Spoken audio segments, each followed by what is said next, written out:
Let's give it a minute and wait for people to arrive, and then we'll do the customary intros. Cheers to anybody who sees this. There's nobody here while I'm live, so cheers to you guys on catch up on video on demand, VOD.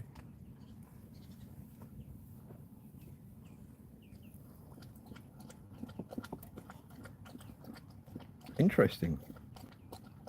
Nobody here, that's different. Okay. I don't know what to say, I don't know what to do. What do I say, what do I do? Let's start with the traditions of the channel, folks. You got to have your traditions. If you don't, oh, look at that, one click and we go. One click, not two. Last night was two to switch cameras. Hey, Tina. Hello, say hello to the peoples. All these nice peoples have come to say hello to Tina. They have. They have. There's a bunch of them arriving and they all want to say hello to Tina. Hey, babe. I know you're busy with your foods. Look at the leg. Look at the leg. Look at the leg. You used to have to pick a very specific spot to get that leg to go. Now you can kind of tickle anywhere. Mountain View, hello. Did I ever get a name for you, my friend? I think I did, and I think you gave it and I ignored it. I apologise, but give us a proper real name and I'll say hello properly. Oh, do you think I should click the button and come back to me? That might help. Whoa, Tina. It's okay, babe. It's okay, babe. Cheers to you guys, the early crew, the ones who get here within the first 2 minutes.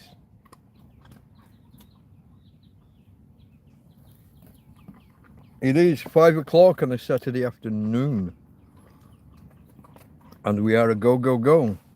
This will be, when we start, this will be episode 70 of TrampCast.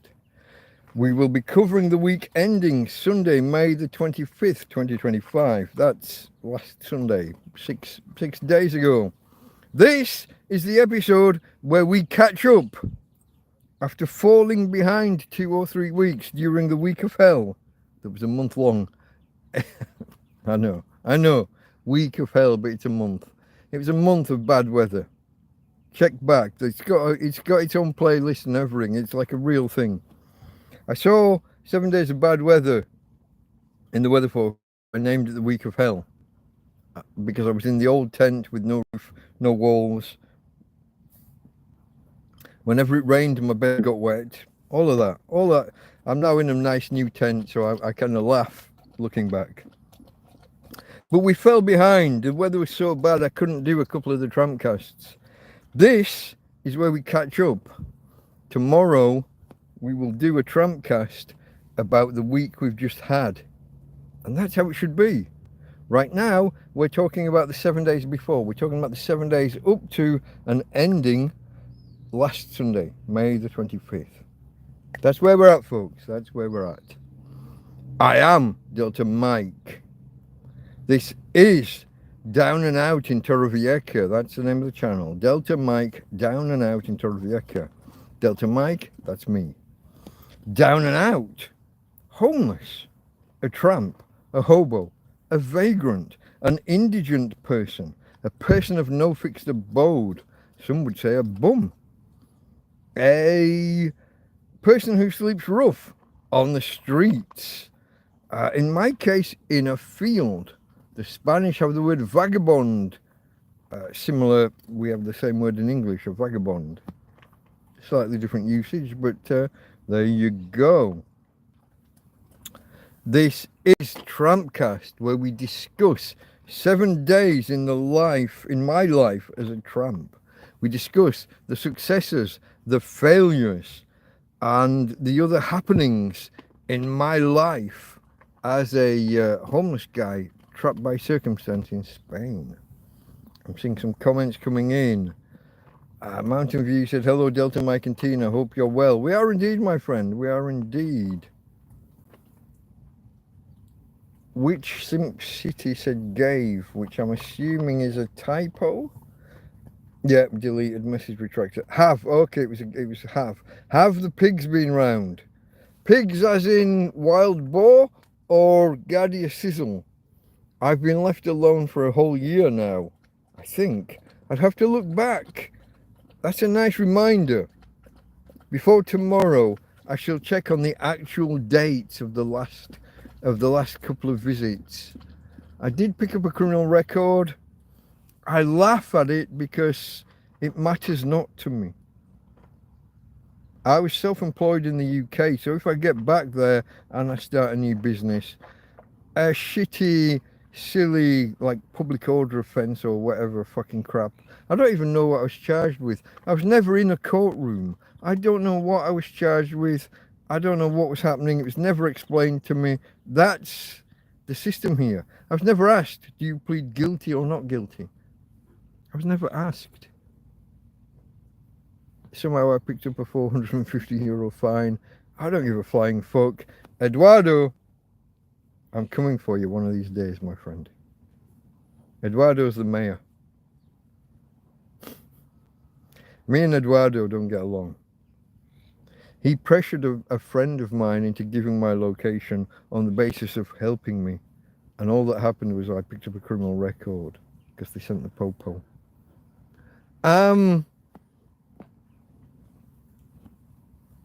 Don't come here, it's crap.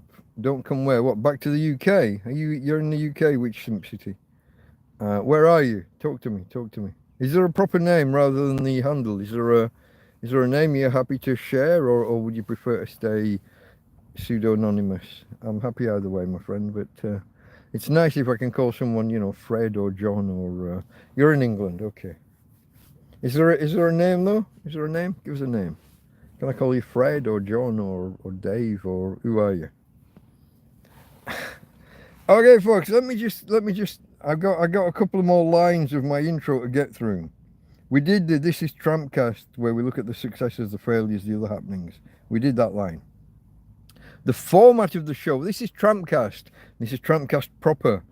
This is TrampCast proper, where we look at my week's what would you say? The events in the week of a life, blah blah blah blah blah. In a moment, we do a numbers round. We will do a numbers round. This is episode number 70, so we shall look at some facts related to and regarding the number 70. Following that, there'll be the thank yous for the week. The week ending May the 25th, so last week, we'll do the thank yous for that particular week. Following that, we will look at themes for the week. The major incidents or the major happenings, that the maybe ongoing themes through the week.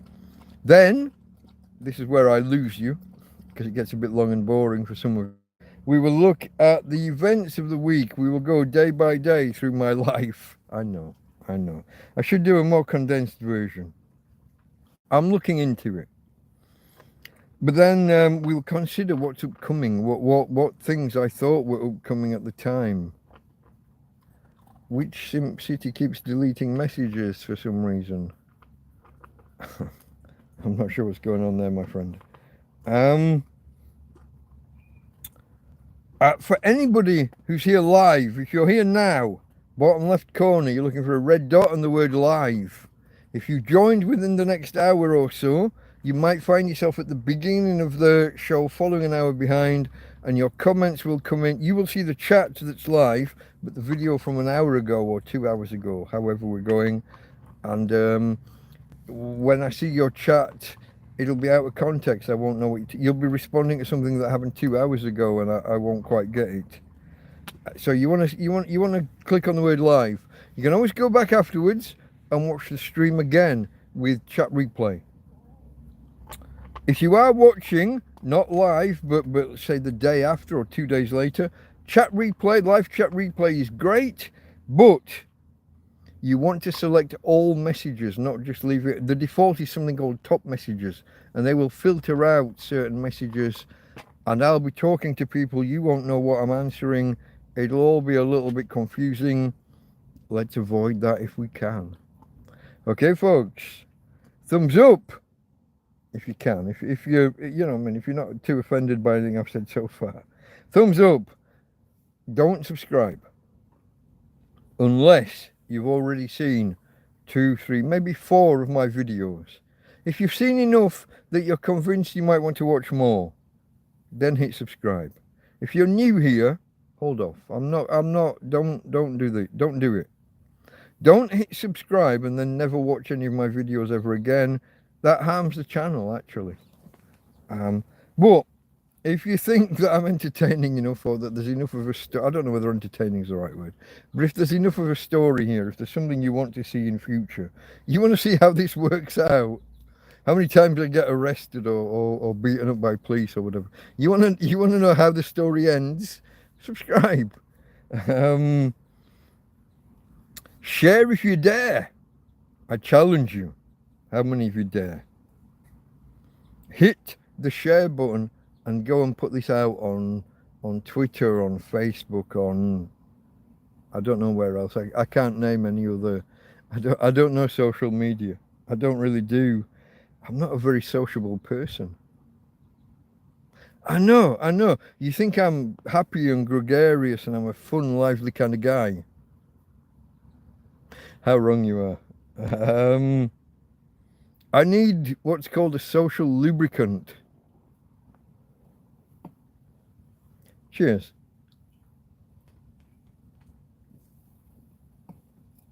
Everything's a myth. Everything is appearance. I'm a very shy person. I'm not the big, happy, gregarious, fun-loving guy that you see before you. It's performative. This is a performance.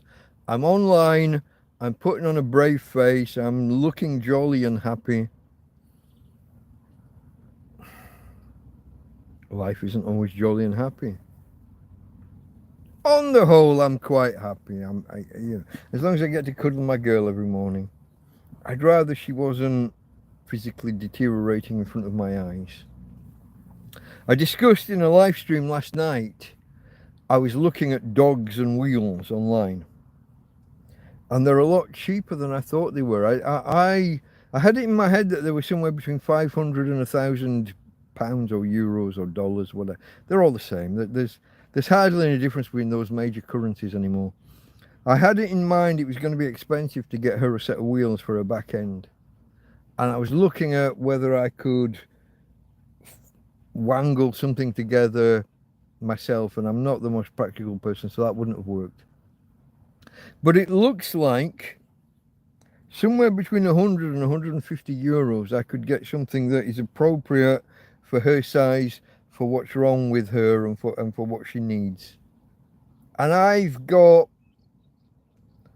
I don't know, half, 2/3 maybe of that I can set aside for her. I think it'll be a squeeze for the next month or two, but I think I can.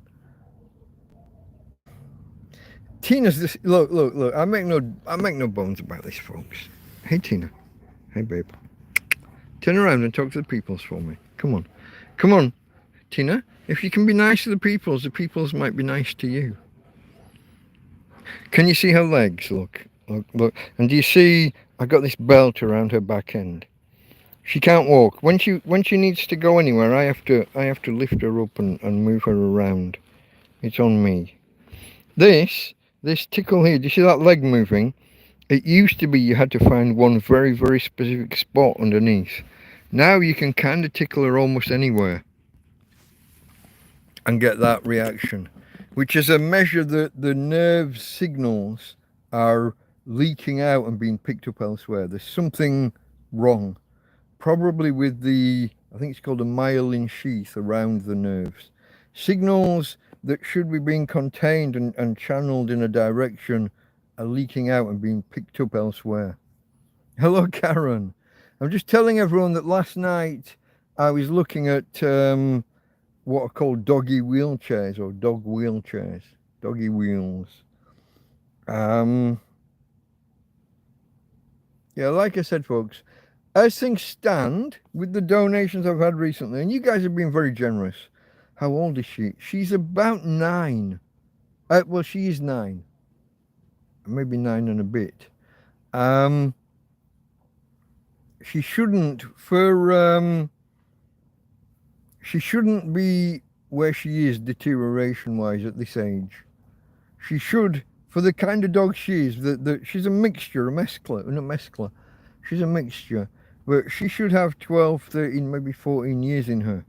And at 9, the back end's gone pretty much entirely. I'm carrying her when we go down the road. I've got an elasticated belt tied around her waist that at any moment, I'm taking between half and 3/4 of her weight.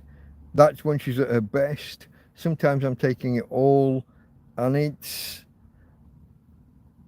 a challenge sometimes. If you were on last night when she decided she needed to go out, she was signaling to me that she needed to go out, and then she didn't do anything, and I was a bit fucking annoyed with her. It was a bit annoying, to be honest. In the middle of a live stream, I was a bit angry with her. But the physically, okay, how can I say this? Let me look at me, look at my shoulders, okay? I used to have a set of shoulders, but when I became homeless, I shrank from 100 kilograms down to 67, and a lot of what went, you'd think it was the fat that would go first, and like the belly did go, but a lot of what went was actually muscle. Shoulders, chest and back suffered probably the worst. They went like excessively.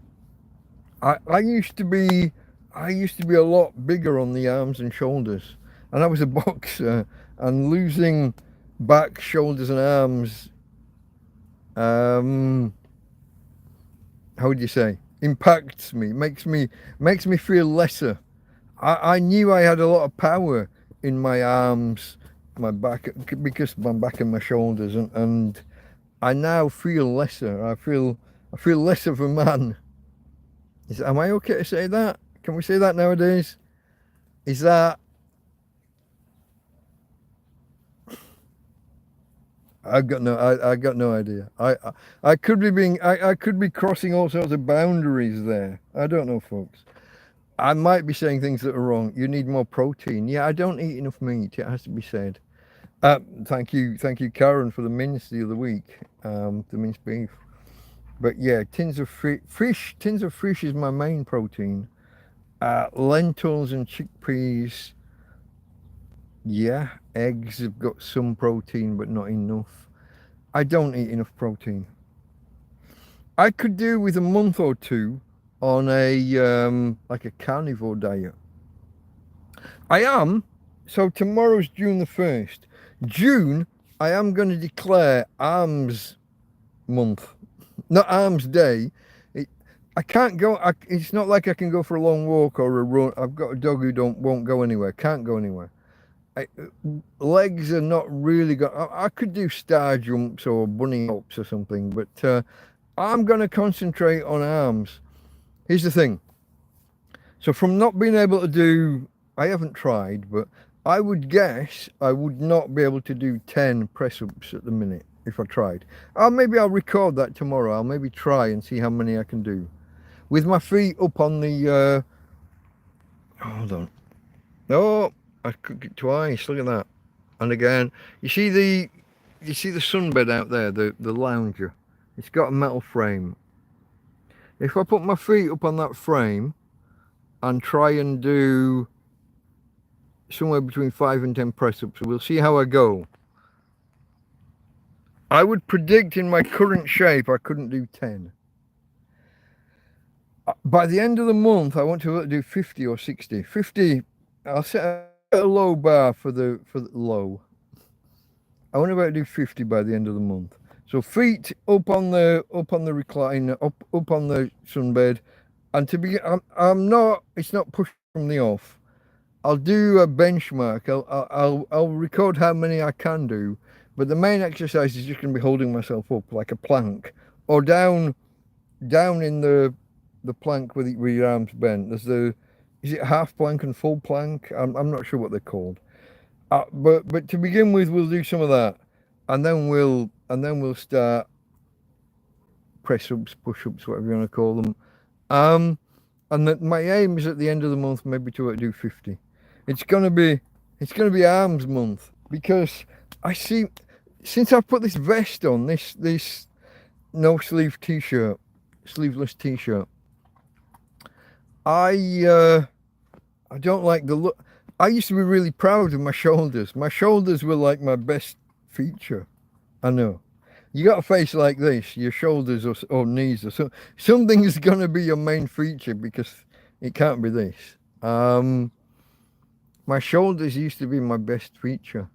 And I look at them now and I just think they look soft and flabby. I look like a doughboy. Something has to give, something has to change. So this June, now if I could eat more meat, if it could be like a carnivore kind of, it can't be. I haven't got that. I've got a few tins of tuna. I've got the odd tin of sardines still, I think. That's it. I don't think there's no other meat. There's no tins of pork, no tins of spam. I haven't got anything meat related. Lentils, chickpeas, yeah, a little bit. Do that. I don't know where I go from there, folks. I don't know where I go from there. Oh. Let's I've been twattering on for over 20 minutes and we haven't really made a start, have we? Okay, did I tell you the format of the show? Numbers, then the thank yous, then the themes, then we cover the week in depth, and if we have time and anything to say, upcoming events we'll look at. Okay, this is episode 70, 070, TrampCast 070, covering the week ending May the 20th, up to, oi! Okay, look at this, look. Her food's over there, and she's just decided she wants to squeeze through here. Where are we going? You coming to talk to the peoples? Is that what it is, Tina? You coming to talk to the peoples? That would be nice. The peoples like Tina. They think you're the star of the show. I think I'm the star, but you keep convincing them it's all about you. It's all about the Tina girl. Hey, babe. Nom nom nom nom. And I got kisses. That's my girl. Oh, my phone's red hot. Hasn't got much. Where am I for power? 43%. I will have. Somebody remind me in half an hour. I will have to plug in. No Jack Attack. I haven't seen Jack. Let me go back. I will just have a quick look in. Measure your arms. In which way? What? Like around the biceps? There's nothing there. They're a shadow of the guns, as you might say. They're a shadow of their former selves. I wouldn't measure them because I'd be embarrassed by the results. You need more protein, yeah. How old is your pup? That was Mary Ziggy. Hello, Mary. Don't think we've met before. I don't recall the name. I'm sorry if we have met before and it's just my memory. Which Simp City keeps deleting messages? I don't know why that was. Don't come here, it's crap. I think that was England, yeah? Have the pigs been around? Okay, I've gone back to the beginning. I can move on. Okay, folks. Episode 70. 70. Can you believe it? If you watch episode 001, you would never believe we would go to episode 70. You're new to the channel. Well, you're very, very welcome, Mary. Very, very welcome. I'm sorry it's not the best presented show ever. I'm a tramp living in a... Look. It is a fucking field, yeah? I mean, there's no... Oh, look. You see, so down here, you see the solar panel, and under it is a cool box, and I was trying to keep the sun off the cool box with those two bowls, and one of the bowls has fallen over, and the sun is on the side of the fucking cool box. That's not good. But I am in a literal field in Spain. There's no disguising the fact. It is a field. For better or for worse. Okay, folks. Shall we get on with shit? Look, we are 25 minutes in right now. 25 minutes in. This is episode 70, 070. And so, some facts about the number 70. You see how that works? Clever, yeah? Okay. The number 70 is a composite number, i.e. it's not a prime number or a semi-prime. It's made up of multiple pairs of not products, divisors. It is divisible by 2, 5, 7, 10, 14, 35, and of course the number 1 and itself. Now, it's unusual in the fact that its divisors actually add up to more than the number itself. If you add up 2, 5, 7, 10, 14 and 35, it comes out as 73. That's quite rare for the divisors to add up to more than the number itself. Once upon a time, the number 70 was considered a typical lifespan. Not just a typical lifespan, but like a top-end lifespan. You were really lucky if you surpassed 70.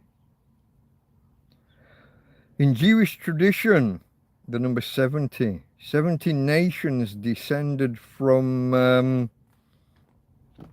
I think, was it from Noah? 70 elders assembled by Noah, and there are 70 holy days in a year, as defined by, I think, Moses. I could be wrong on that. Judaism isn't my, it's not my field. Neither is Christianity. I am heathen scum. I make no bones about this. I lean science. But yeah. What does that say? The number 70 in so we just did a couple of biblical, of Jewish kind of traditions. Biblical traditions, the number 70 is considered a complete number. Or perfection, some would say, because 7 times 10 is 70, where 7 is considered a perfect number and 10 is associated with a number of God's laws. So, and then you multiply 7 by 10 to get 70. Now you know. So yeah, 7 is a perfect number and 10 is associated with God's laws. Although I did watch a video earlier this week about the mistranslations in the 10 Commandments. Thou shalt not steal does not exist. Go look it up. Thou shalt not steal is not one of the 10 Commandments. Thou shalt not kidnap. Thou shalt not kidnap is the proper commandment in that instance. And 2 or 3 of the other commandments we've got wrong as well, allegedly. If they're real at all, and I'm not saying they are. I'm not getting into that. I'm not arguing with him upstairs because there's no benefit in it, is there? If he doesn't exist, you don't win anything. If he does exist, you lose for all of eternity. I don't need that shit on my back. That is somebody's wager. French bloke, not Pasteur, was it? Wasn't Pasteur's wager. It was a French bloke, he was a mathematician. One of you guys can look that up for me. Somebody's wager was about betting against God, or the existence of God. I'm going to go Pasteur because that's all I can think of, but I don't think it was. Anyway, onwards, because we got to keep progressing. We got to make some kind of fucking movement forward.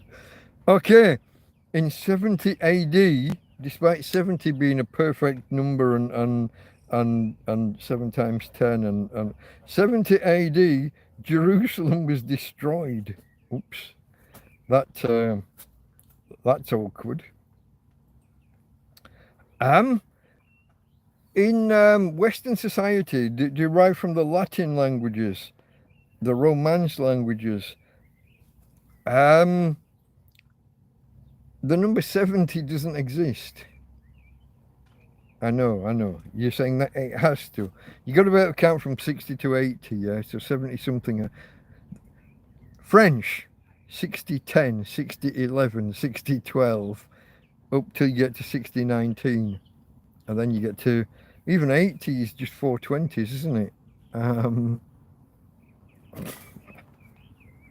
don't know, folks.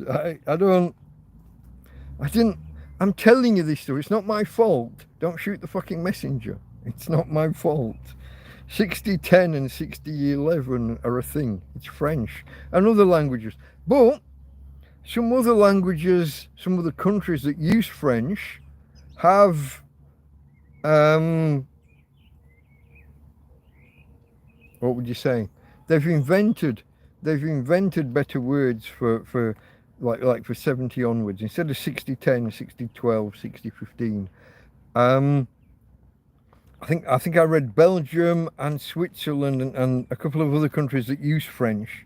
Not Canada, I don't think, but some of the other countries that do speak French have invented a word for 70 based on 7, Septa Nuevo or something like that. It's not my languages, not my field.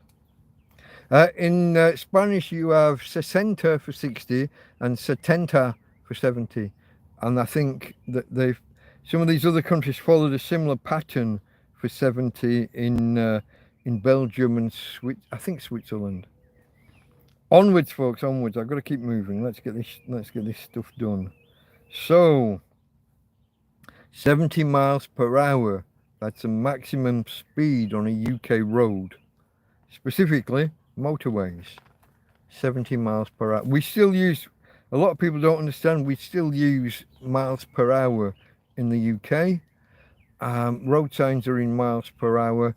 Even though we have moved, since the 70s onwards, we have moved towards metric in a lot of fields. In some instances, height, we use feet and inches. Weight, we still use, well, not just pounds, but we use stones. Divide your pounds by 14 and keep your remainder. That gives you your pounds and hey, Tina, no, that gives you your stones and pounds. Steady, babe. No. Hey, did I just say no or not? I did, thank you. Okay, onwards. Here's one. 70% of the world's fresh water is captured in glacial fields in Antarctica. 70% of all of the world's fresh water is in Antarctica. Okay. Often, but not always, we have an international direct dialing code. In this instance, the international direct dialing code of +70 does not get you any one specific country. The number is shared between Russia and Kazakhstan. Although there's a lot of misinformation out there on the internet, I found while I was researching this, it kept coming up as Turkey. Some website somewhere has listed the countries and their direct dialing codes, and they've put a number next to each entry. So number 70 in the list was Turkey, and a lot of people have taken that information and said, oh, 70 is Turkey's direct dialing code.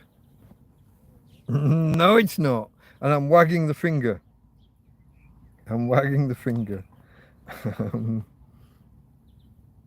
Funk FPV, if you're out there, don't dial 70 for Turkey. Their code is 90. 70 is shared between Russia and Kazakhstan. Okay. We always, until we get to the end of the periodic table, we always have an entry from the periodic table. The number 70 is Ytterbium YB. This, I have to say, they say online that there are 4 elements tied to Itaby in Sweden. I've covered at least 6. There are 4 directly tied to it, and there are 2 or 3 others that were extracted from the same mineral, Itabite, if I remember correctly, and that are not maybe named directly after Itabium, but are prosaically that they're linked at an angle, if you like. But this is the 4th element linked directly to the Swedish village of Itaby. Like all of the others that we've covered recently, it is a silver white metal, a rare earth mineral. Its main use is in stainless steel, but it's also used in lasers, portable X-ray machines, and it's also a catalyst in reactions. My notes are spread around a little bit. Okay, it's used as a gamma ray source and also in catalytic converters. It is mined primarily. Here are the 4 countries it comes from: China, the United States, Brazil, and India. But it is rarely found on its own. It is almost always found in chemical combination with other rare earth minerals. I think this is what makes them rare earth. Some of them aren't actually that rare. It's just that they're not found on their own. They're found in combination and have to be chemically separated from the other minerals. I mean, we are talking about like 0.3 of a parts per million. They're not that. You're not tripping up over them every time you turn around. They are quite rare. Only found amongst other rare earth elements I've got written here, yeah. Now, you have to be careful with this one. Ytterbium with the initial Y, with the symbol YB. It is a fire and explosion hazard. You gotta be careful with this shit. Don't have this stuff. You don't want to go looking for this stuff and keep it, you know, loose in air or in water or whatever. It's not good for you. Okay, folks, those were a few facts about the number 70, because this is TrampCast episode 70, covering the week ending May the 25th, 2025. We are broadcasting this on May the 31st, 2025. So 6 days after the event, after the end of the week. As of tomorrow, we will be back on track. We will be doing stuff on June the 1st related to the week ending June the 1st. We will be back on top. We will be back where we should be. Okay. If I've asked already, folks, thumbs up if you could. Subscribe, maybe, but only if you've seen 3 or 4 of my videos. Share if you dare. Share this out there. Tell the world how fantastic I am. Tell the world how great Tina is. Tim Timoney, hello my friend. Check that you're live. The big red button, there's a red dot in the bottom left hand corner on the word live. It's possible if you joined late that you're coasting along 10, 20, 30 minutes behind us in the real world. Click it and be live. You want the red dot on the word live. There is a donate link pinned at the top of chat. It's not a requirement. I am a tramp living in a field. Things are difficult. If you've got the money, if you've got it to spare, if you feel like it, then like I said, it's not an issue. But all donations greatly appreciated. Whether you're watching this live or whether you're watching this video on demand, you should watch it with chat open. I will respond to chat like I just did with Tim Timoney. I will respond to chat and not always read chat out. So if you don't have it visible in front of you, you might lose context.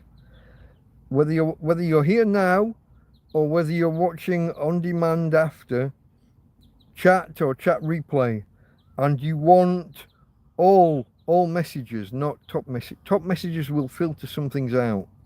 Swear words and things, you know, things that us grown-ups do. We do swear.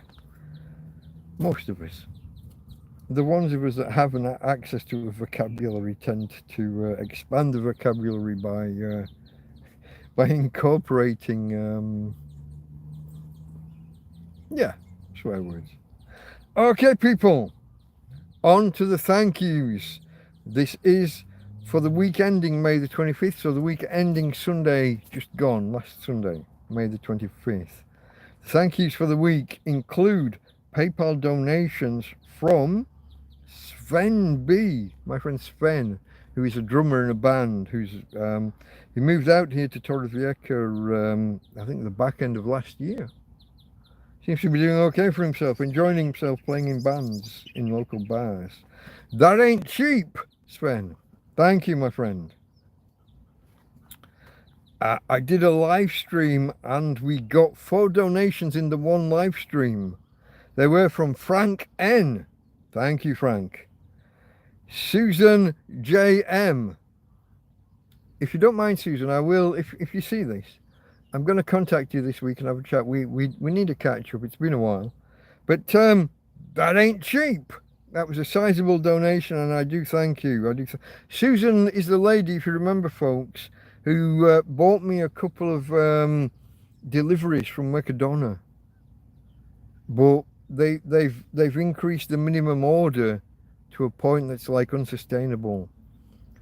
I think she said you need to spend 60 or 66 euros or something in order to get a home delivery, and a man in a tent. Where am I going to put 66 euros of food?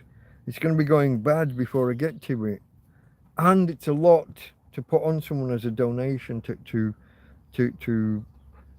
so that's out of the question. But Susan, appreciate you. I will reach out to you in the coming days. I should have done it this last week, really. I apologize. Josie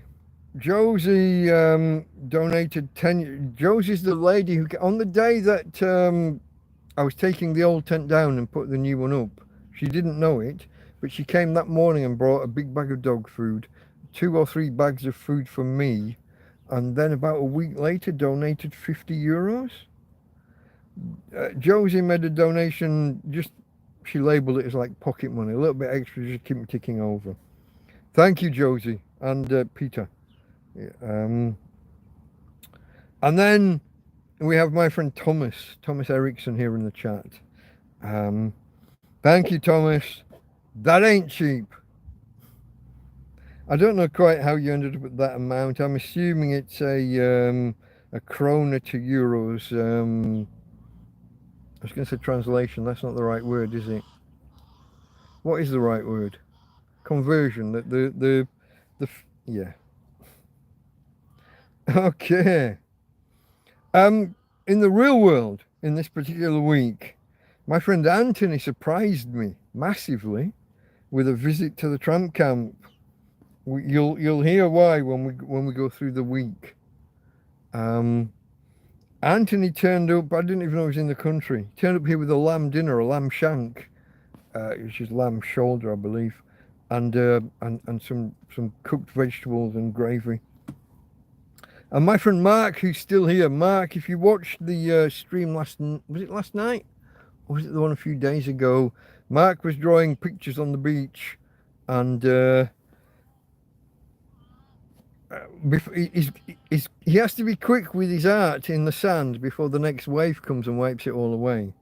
But he's done a few really big ones. I think he's doing a video. He's releasing a video today. I haven't seen it yet, but Mark came by with jelly babies. And because the day he came round was my 2nd anniversary as a YouTuber. 2 years a YouTuber, folks. Hence the title of the video. Mark came around and brought me a cold beer. His last cold beer, he said. A 1 litre bottle and some jelly babies. Fantastic. He's like my own personal little Doctor Who.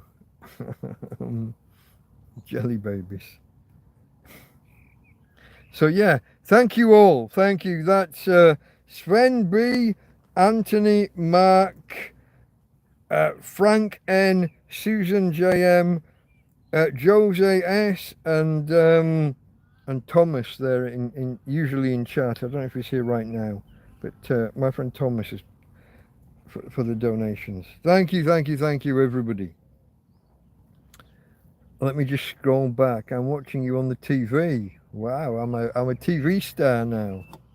Cheers to Karen, everybody.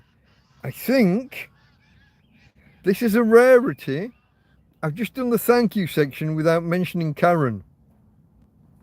That's one for the notebook. You got to make a note of that. That's one for the tally sheet. A thank you that didn't include Karen. Karen, either I've missed something.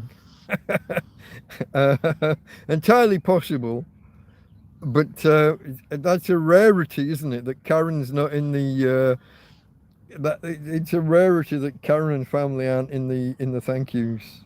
We'll make up for it next week, I'm sure. That's very rare that Karen isn't here in the thank yous. Cheers to Karen. Cheers to all of you guys for being here. I know Saturday isn't my normal day. It is an extra one we're squeezing in so that we catch up, so that tomorrow, if I can write the notes up quickly enough, tomorrow we catch up and we will be talking about this week. I won't be having to use my memory to try and match the notes to my recollections of reality. We'll be talking about the week just had. Okay, folks, in terms of themes for the week then, this is TrampCast episode 70. We're discussing the week ending Sunday, May the 25th, 2025. That's last Sunday. We're broadcasting this on May the 31st, Saturday, May the 31st. So we're 6 days after the events, but this is us catching up. Themes for the week. In accordance with other weeks recently, managing my electricity, my solar panel and my EcoFlow. Folks, let me stick in the traditional EcoFlow advert. It's not paid, they don't pay me, I haven't had anything from them, I bought it myself. Shush. Shush. Tina, shush. Get yourself an EcoFlow. Or equivalent. It doesn't have to be actually this brand. Tina! Get yourself an EcoFlow though. An EcoFlow, an All Powers, a Jackery, a Bluetti. One of these, let me do the first time, look at that. I'm not used to it. Down there on top of the cardboard box, that grey and black, the grey and black box down here, look. There, that thing with the grey handle on the back. So the power comes in from the solar panel, comes into that box, and from that box it's given off in 3 different ways. It does the USB sockets, USB-A and USB-C. That's good. It does the 12-volt cigarette lighter, which is what's powering the cool box at the minute out there, even though it's got the sun on it when it shouldn't have. Powers that. But it also powers, you see this fan? 220 volts AC. 220. Powers regular appliances as long as they're not too demanding. In case of power cuts, folks, you can't beat them. Karen will tell you. It will power your fridge or your freezer. It will power your wash. My model won't. Karen bought what's called the EcoFlow Delta 3, Generation 3 she got. Powered her washing machine, powered her fridge and her freezer. Kept her going through power cuts. When the big Spanish power cut happened, oh wow, hold on, that's a first. Hold on, do you see here, hold on. Do you see, do you see him? Look at the bird there. That's the first. Oh, he's gone on the ground. That's the first time I've seen one of those land on one of these plants out here. Normally it's the little robins and kind of thrushes or whatever we've got. Now I can't zoom out. No, quiet. Hey, hey, hey! Quiet, quiet. Tina girl, quiet, quiet. That's the first time I've seen one of those. Oh, he's back on the bright. Oh, he's gone now. Tina girl, quiet, quiet.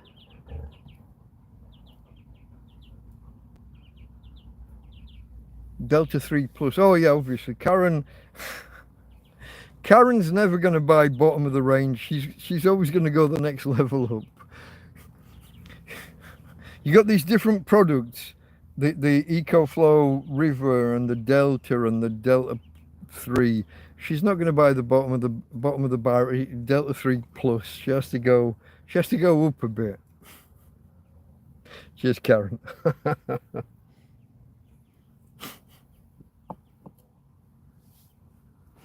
Yeah, you got to be careful what you buy and make sure it matches what you want to power. But I do highly recommend, in case of power cuts, in case of social disorder, in case of storms, thunderstorms, power cuts,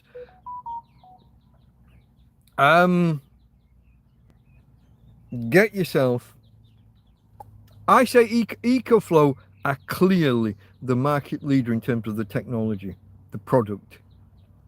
Their software and their customer service, their software, firmware and customer service, a little bit dubious, but probably so are all the rest.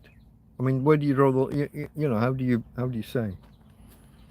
But I highly recommend them, folks. After we had the power cut here the other week, we were 5 hours in and I didn't even know it happened. I am a tramp in a field, but I didn't know there was anything going wrong.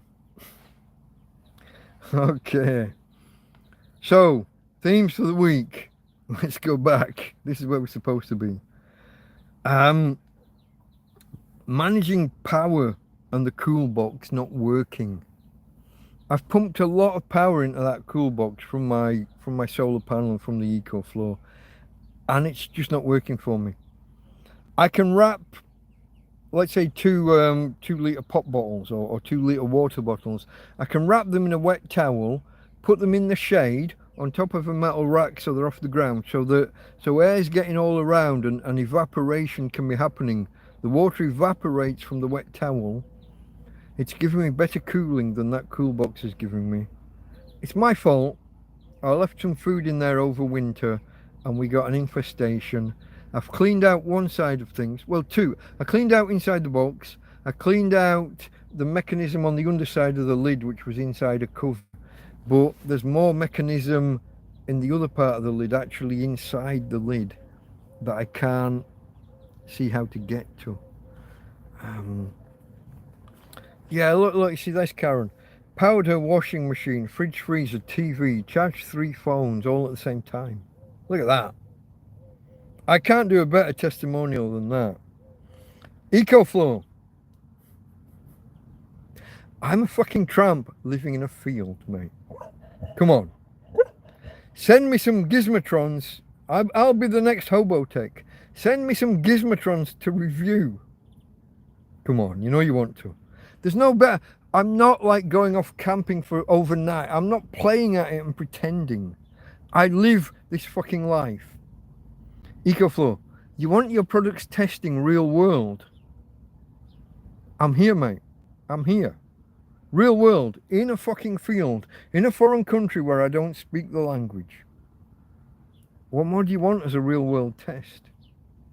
I am a tramp in a field. So it's not, oh, let's jump in the van and go off for a drive and spend a week in the country. I'm not fucking pretending at this shit. I live this life. I'm telling the world all about how good your product is. How good the entire category of product is. I'm expanding the market. A rising tide lifts all ships, including EcoFlow, yeah? Get on it, doggone it! Camelot. 331. He's in trouble at the minute. Camelot, who I borrowed that phrase from, is a NASCAR driver. And he was booked to attend I think it was a gaming conference. He's a streamer. He chats online. And somebody complained about his politics. And they complained to the venue, to the organisers, and to the advertisers. And so they cancelled him and pulled the plug on him. Right. You should be allowed to express your views online. If someone disagrees with your points, let them argue with the points. Let them debate the argument. Don't get people cancelled from a fucking gaming convention. What the fuck is that about? That's very, very gay. G-H-E-Y. No, I'm not homophobic. But that's just very, very that's very non-masculine behaviour. Cancelling people from a gaming convention because somebody complained about their politics. He's not even out there. He's less out there than I am. Anyway, let's get back to the stuff on hand. There aren't that many of us here. We would have been better off just with a Zoom call, maybe. It's okay. It's a non-standard day, and you know, it's not what we normally do. Okay, folks. So themes: the power and the cool box and the EcoFlow. Another major theme for the week, and I didn't know it until halfway through the week. The 2nd anniversary of my channel on YouTube. Cheers! Cheers to me and to you, especially those of you that were here early.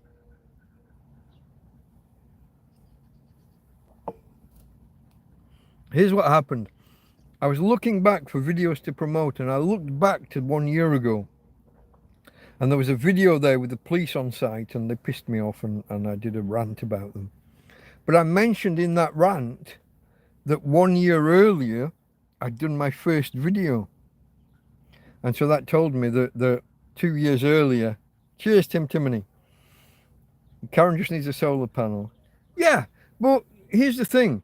With an EcoFlow or similar, Jackery, Blue 80, All Powers, you can plug them into the mains and charge them there and keep them topped up. And then when there is a power cut, it's already charged. Now, if you have a solar panel and this thing goes on for 2, 3, 4 days and the sun's shining, yeah, you can top it up from a solar panel. But it'll get you through that first day, as long as it's charged to begin with. But yeah, charging it from a solar panel, charging it from your car, or from a wall socket. These are options. Yeah. Where was I? 2nd anniversary of the channel. I didn't know it, and then I saw it, and then I announced to the world, and then I did a video saying, hey, tomorrow's 2 years. And then, surprisingly, I did a day in the life kind of video of the day, and it was just me sat in the tent while it rained all day, more or less. We went outside on the road here, and the water was running down the side of the road. It's not supposed to. They did major earthworks at the top of the field to take the water off elsewhere.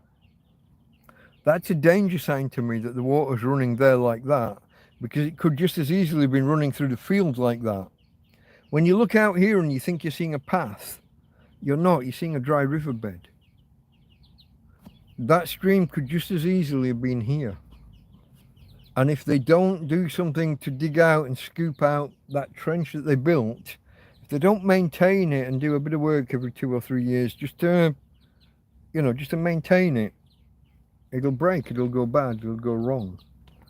So yeah, but yeah, the 2nd anniversary, not of my starting the channel, but of my uploading my first video. I think I started, technically, I registered with YouTube, I think April the 1st, because Tina's birthday, April the 1st. I think that must have been when I got the phone. From Anita and Tina, 2 ladies who bought me the first phone.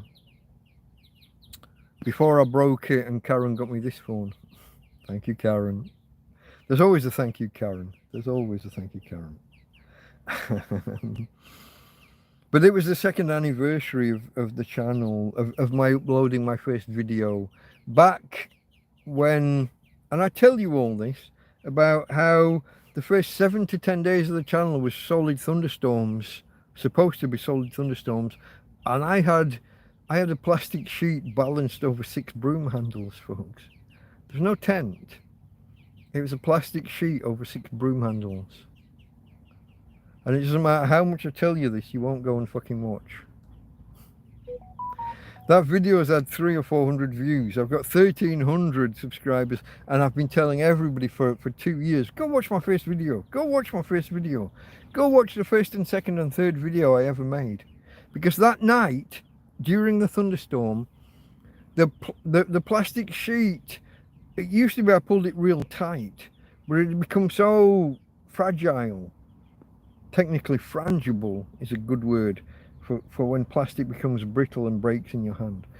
I couldn't pull it tight, so it developed a kind of a stoop, and water gathered, and I'd been helping it. I'd lift my arm up and push the water off and over the edge, and this time I maybe left it too late. I was asleep, it was the middle of the night.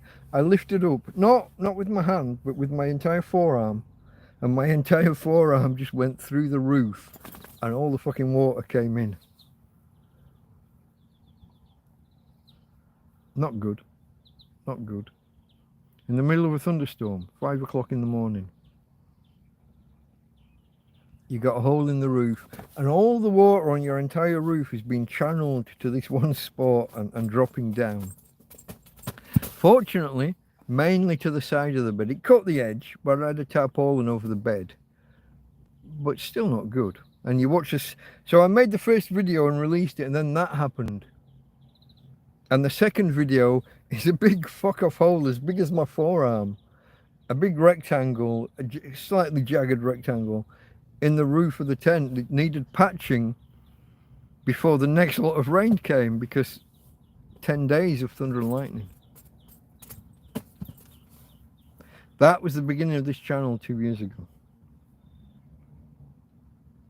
I decided yesterday I'm going to take the first 7 or 10, that first week, however long it was, I'm going to download all of those videos and take clips, and I'm going to build a video of the lot. Not of the full footage. I'm going to trim and clip and make a condensed version and talk over it, add commentary around it. Because I've got more followers now. If I do a video of that now, it will get more followers than all of those initial videos added together. Because you lot won't go and watch the old videos. After we finish here, all you have to do is click the name of the channel, Delta Mike Down and Out in Torrevieja. Click that. Look for the word videos in a menu. Click videos, and then click sort by oldest, and the top of the list will be my first video, the second one will be my second video, third will be my third. Watch the first 3 or 4 videos. Highly entertaining. Once you're looking back, it wasn't entertaining at the time.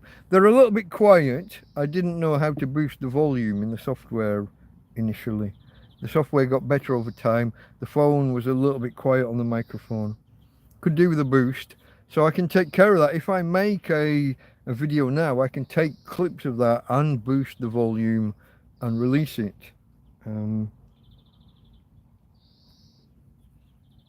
So yeah, anyway, going back here, this is all an offshoot from power and cool box not working and second anniversary of channel, and me looking to promote all the videos and boost them and put them back out there. Didn't really work. Didn't get that many views, folks. Didn't get that many views. In fact, one of my worst performing videos ever was the TrampCast I did on Monday night. I just need to, my backside's just going a bit numb, something about the way I'm sat. So on Monday we did TrampCast 69. Nice. It's an internet meme, don't worry about it. It's a sex joke. But because I'm trying to catch up and I'm trying to fit these 2 extra episodes in so that we can catch up and tomorrow we can talk about this week. I did Monday's TrampCast. No bugger watched it. And the people who did watch it only watched 10 minutes on average, apparently. Normally, the average is like 40, 50, 60 minutes. No. I think because it was a holiday in the UK and in America. In the UK, it was Spring Bank holiday. In America, it was Memorial Day. Nobody watched. Fuck you. I don't feel betrayed much. Nobody watched it. It's one of my worst performing videos ever. In terms of viewing hours, it's got less than my first video. Okay, let's. This beer's warm, and I've got another one here that is also warm that I haven't opened yet. I'm going to finish this one in the next minute.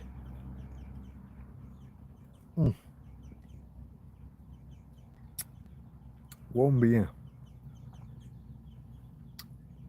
Not nice. Thank you to the anonymous provider. You know who you are. Thank you. So in a moment we will begin with the events of the week, and we will start with Sunday the 18th of May, after the previous TrampCast, after TrampCast 67.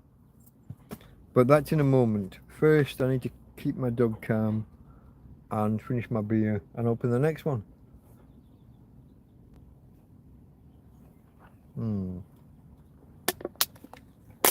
Warm beer. Not... okay, I'll tell you what I'll do. I will scroll back because I'm sure I've missed stuff in chat. Sorry. Let's go back to what I have seen. Scrolling. I'm going back. Okay, we're back to where we were talking about eating proteins, measure your arms. My arms are nothing. If you look, there's no... Look at it. I used to have muscles and shoulders, and it went. I went from 100 kilograms down to 67 in 2 months. Not great. That's not the diet you want to be on. So there was Mary. She was new to the channel. I don't know if she's still here. Tim Timony arrived. I don't think I saw you arrive, Tim Timony. Hope you're well. Just watched 5.5 hours of your last live stream at 1.5 speed. Brilliant as always. Thank you, my friend. It was 5.5 hours, wasn't it, last night? I'm about 2/3 of the way through it. Yeah, I'm behind. I've got all the ones from last weekend. I'm behind with all that shit. I am way behind. I was trying to make, you know, when I'm making a side and I can't quite remember something, I've been going off and looking it up and finding the answer, and when I argue with someone or when we both have different opinions, I look it up, and sometimes they're right, sometimes I'm right. I was trying to do all that and do a post of corrections for the stream. But when it's 7 hours long, that takes forever because I talk so much shit. Sometimes I'm right, sometimes I'm wrong. Sometimes they're right, sometimes we're both wrong. But trying to compile a list of notes and corrections and annotations for a 7-hour live stream, I don't think it's workable. I don't think I've got the time to make that work. Him upstairs. Okay, yeah, great fact. No, hey babe. Good folk, worthy compadres. Yeah, in my chat and the people here, and yeah. Karen's watching on TV.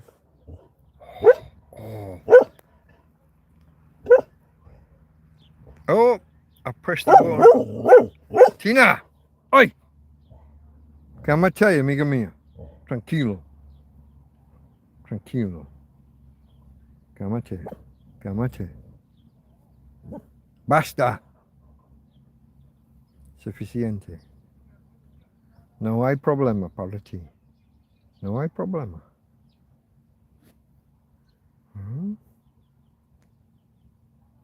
Look at me with the Espanol. Fuck, you think I was fucking fluent. Well-rehearsed lines, that's all it is. Karen was watching me on TV. Was that Mark the Windsurf Tramp? Where? Mark the Windsurf Tramp was the one who was making the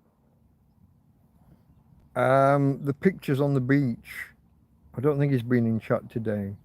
But yeah, Mark, if you follow me on Twitter, you should follow me on Twitter. When I do a new video, or I'm going to do a new video, I put out the alerts, and then afterwards I put out a note saying, hey, that was a nice stream last night, you should watch it. So if you do miss a stream, it's there. I'm a little bit more me out on Twitter. I will comment on politics. I will take part in some nostalgia kind of posts. Do you remember this TV program? Do you remember that TV program? Here's a picture. What is it? And it's like an ashtray, and nobody who's under 20 knows what the fucking ashtray is. Especially in a car or something. It's yeah, or on a bus. If you remember ashtrays on buses and trains, aeroplanes, yeah. I have many great supporters. Yeah, I think I do, Tim Timony. I think so. They are worthy compadres. Karen was watching on TV. Mark is a Womble. Mark is a Womble, I think is the handle. Mark EZ a Womble. So if you know the Wombles, if you're British and remember you're a Womble, Uncle Bulgaria, all that. Mark is a Womble is his handle on Twitter and so on. How many hours of sunlight needed to charge the EcoFlow? Tim Timony asked some time ago, 1751. So only half an hour ago. 25 minutes ago. My panel is 100 watts. The EcoFlow is 250 watt hours. So in an ideal world, it would be 2.5 hours. You're looking at 3.5 real world to charge mine. If this was an EcoFlow Delta, you'd need all day. Damn things store about 4 times the power of this. You'd maybe need a day and a half, 2 days with a 100 watt panel. But you would just buy extra panels. You would get 200 watts of panels and reduce the charge time. Or you would charge it from the wall socket, in which case they take under an hour. This was where EcoFlow's superior technology. Some of these other things, Jackeries used to take hours and hours and hours to charge, and the EcoFlow would charge like in an hour. They're massively superior. Jackery was slow to adopt lithium iron phosphate. Life, how does it go? Life PO4, Li, that's a lithium, Fe, iron, phosphate, PO4. How would you explain this? With standard lithium batteries from back in the day, you would get maybe 600 charges from empty to full, 600, and in that time you would lose 20 or 30% of the capacity of the battery. It still works, just doesn't store as much power. Over time, it stores less. At lithium iron phosphate, you get thousands of recharges before there's a noticeable decline in storage. Not hundreds, not a few hundred, you get many thousands of recharges. Lithium ion, put it this way, you will get bored of the technology and want to upgrade to something bigger and better before the deterioration is even noticeable. Couple of exceptions. Trying to charge them below 0 Celsius can be a little iffy. So when it's very cold, you don't want to be trying to charge them or use them. But these are edge cases. These are you read them, you remember what the facts are, and you don't do that. And as long as you're not in, I don't know, as long as you're not in kind of central Canada or somewhere where it's like minus 40 degrees, it's not an issue. If you are there, then you have to take precautions to keep the things warm, or use a different battery technology, use a different battery chemistry. But it's that kind of thing. You learn the rules and you stick to them.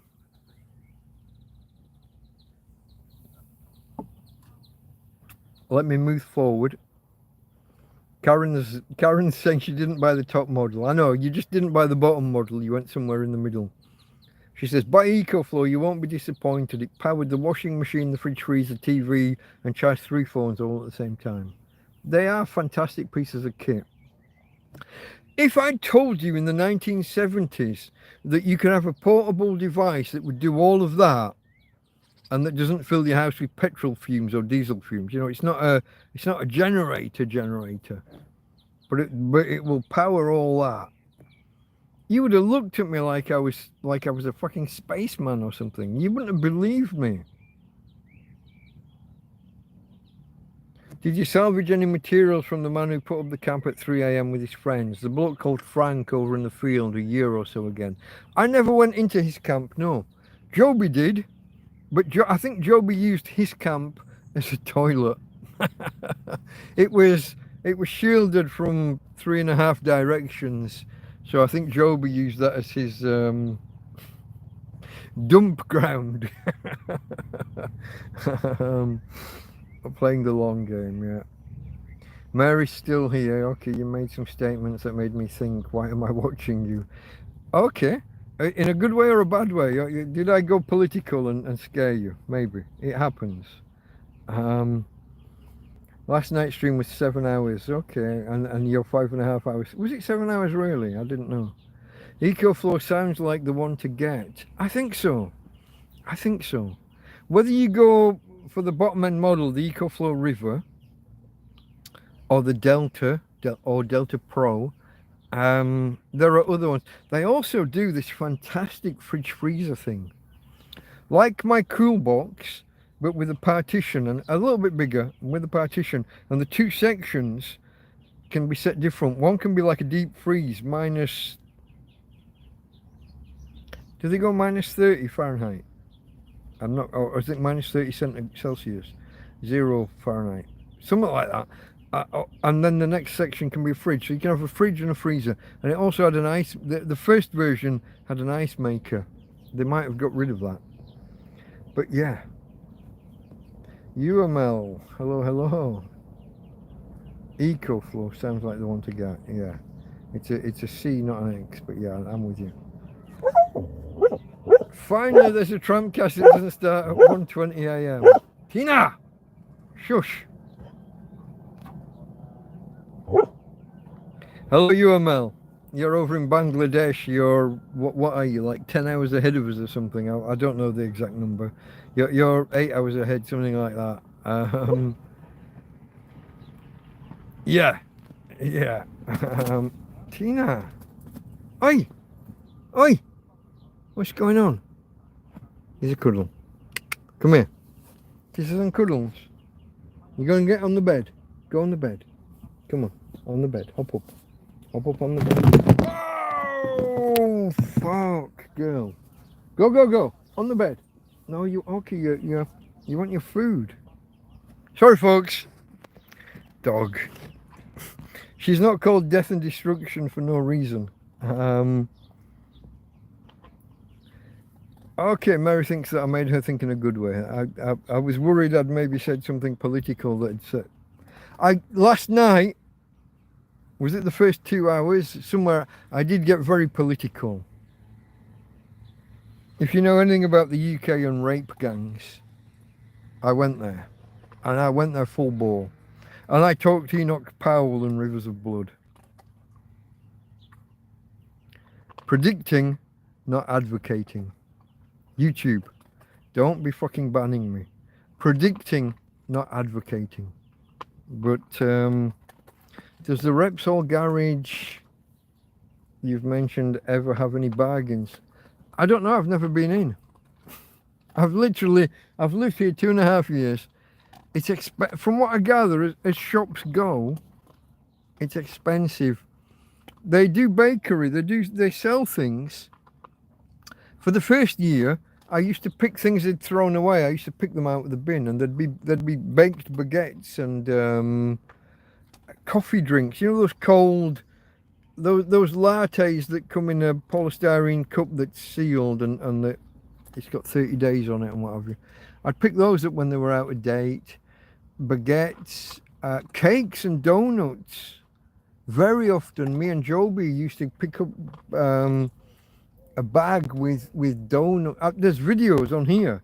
I've got videos where I've picked up chocolate donuts and a whole plate full of donuts and things. Since we switched to a new style of bin about 18 months ago, that's been a lot more difficult. But I've literally never stepped foot inside the Repsol. I've been there and bought a gas bottle, swapped an old gas bottle for new and paid the 20 euros as it was at the time, but just stood outside. I've literally never been inside. I used to be able to say there's a kiosk on the road up here, a German bar. I used to be able to say I'd never been, but I had a guy turn up here one day who, through some weird circumstance, he'd been kicked out of his own flat by some people he was helping. He'd given a home to some culturally diverse people. He'd met them and offered them a home, and then they kicked him out of his own home, even though he was the one paying the rent. He came here that night and offered to take me for a beer, and we went over to the German bar. Get this. Then he tried to pay with Tippy Tappy card, and they only do cash. Who paid for the fucking beer? The fucking tramp in the field paid for the beer. I got a guy with loads of money come to me for a bed for the night, takes me out for a beer, and costs me money. Tells me that he'll come back tomorrow and bring 2 or 3 12 packs of beer and some water and some this, that. Never seen him since. Never seen him since. No good deed goes unpunished, folks. No good deed goes unpunished. Guys, I see there's different people rotating in and out. I know you don't stay for the whole thing. It is a long stream. If you could, if you're just arriving, consider a thumbs up.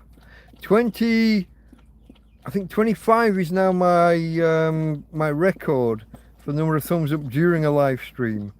Those tend to be on the 5, 6, 7 hour streams. We're not going to hit that today, but I still appreciate a thumbs up if you could and if you would. We're about to kick off discussing the week. We've discussed, so far we've done the numbers round, we've done the thank yous, we've done the themes. I'm trying to catch up with chat, even though it's been a nuisance. It's jumped to the bottom. Okay, there's Karen saying EcoFlow, you won't be disappointed. She just needs a solar panel. This is true. Maybe we can get everyone here to chime in and get Karen a solar panel. There was Tim Timoney asking if I salvaged any materials from Frank. He can't have been called Frank, he was Spanish. Frank's not a name. Francisco, maybe. But I don't know why he told me his name was Frank. I'm guessing it was a pseudonym or just a lie, maybe. Mary's still here. His statements, yeah, intrigued me to still watch. Last night's stream was 7 hours. You're at the 5.5 hour. EcoFlow sounds like the one to get. Yeah, as long as you don't dig in and start messing. Don't update the firmware unless you're having problems already. If things are going wonky, if things are shit, make sure you've got a good solid internet connection and maybe consider updating the firmware. But bear in mind, if anything goes wrong, step 1, they'll tell you to put it on a slow boat back to China. Fuck that shit. Don't let them. Tell them no. Tell them that a guy called Delta Mike told you that they can just blank the firmware number on their system and it will re-upload a new set of firmware. Tell them that I told you. Let's give them shit. Does the reptile ever get... Okay. Is it true that British people have bad dental health? Or is that just an unfunny stereotype? It's a silly stereotype, probably dating back to the war. Now, me personally, I don't have a single tooth in my mouth. I've covered this before, but I should do a TrampCast special just on dental stuff. I had a condition called cherubism. So if you know anything about angels, a cherub is a little fat baby kind of looking angel, cherub. C-H-E-R-U-B, and stick an ism on the end, I-S-M. I had this condition. I also had a particularly virulent strain of... Did you know that most tooth decay is one bad bacteria? And it can be killed with ultraviolet or with... They brought out a toothpaste that killed it not long ago. And the toothpaste industry, Big Tooth, whatever you want to call them, Big Paste, squashed it and withdrew it. You now don't get that same toothpaste. All dental caries is caused by one bacteria. And if you've got a particularly virulent strain of that, like in your family, so when mum kisses the kids, or dad kisses the kids, or mum and dad kiss, my wife had perfect teeth until she was like 30. And then they crumbled and fell apart. Why? Because she met me 5 years earlier. And I unleashed the bacteria in her mouth. Sorry, Jan. Didn't know, wasn't my fault, but she literally had never had a filling. She was 25 and had never had a filling. And by the time she was 30, her teeth were they were ruined. Mine was shit all along. When we were kids, didn't matter how much I brushed my teeth or how well me and my sister looked after our teeth. Every time we went to the dentist, 3, 4, 5 fillings from the age of 4 onwards. 3, 4, just 3 this time, just 2 this time, just 3, just 5. So it's kind of a myth. In my case, it's kind of true. A bad dose of whatever the bacteria is, a particularly virulent strain, plus me stepping into fights, stepping in where angels fear to tread, defending policemen, saving policemen's lives, saving someone else's life and getting shit kicked out of me by 2 big blokes down a dark alley, but the other guy did get away. So that was the end of my last 7 teeth. Although one of them was still there for some days after and was covered by the gum, and my dentist didn't believe me, and I made him do an x-ray, and there it was. 3/4 of a tooth with a gum hanging over it from the trauma, from having my face literally kicked in. I had a cut here. I've got a cut down here. A tooth came through on the bottom. A tooth, one of my 7 teeth came through the bottom, and at the top it was cut there and along there, and the whole thing was just dangling down. Fortunately, unbeknownst to me, Lancaster, where I lived, Lancaster Royal Infirmary, had one of the top facial plastic surgeons in the country. And he was just on call that day. Accident and emergency, that's ER to you Americans, the emergency room. A&D we call it, accident and emergency. They paged the facial plastic surgeon who comes down, and he used me as a training exercise with his trainee. And they took out some swabs and wipes, and they rubbed the shit out. They got all the gravel out of the affected cut, and they wiped it and rubbed it, and fuck, they were vicious with it. I mean, they were really, it hurt with them wiping and what have you. And then he says, you're going to need stitches, about 20. And I just said, mate, just fucking get on with it. This is a life-changing injury. If you don't repair this right here, right now, I'm like deformed for life with no top lip. Just fucking, yeah, just do it. And I got the injections. I've always hated injections all my life, but I just sat there, I just took them. Because do you want a top lip or do you not want a top lip? And he did the injections, and they started on the inside. They stitched on the inside here. And then they pulled it so they could get into the, and they stitched literally in the cut. So they're stitching in 3 layers. They stitch on the inside. They pull the thing apart and stitch internally, and then they stitch over the top to seal it all up with these dissolvable stitches. And tell me that I have to come back in 7 days to have anything that hasn't dissolved, have it taken out. I step in where angels fear to tread. And I've had some kickings over it, including from the police, when I saved the policeman's life. Because they're like that. They are. I step in and I save one of them, and I take a fucking beating because of it. And for 3 months they were trying to prosecute me afterwards.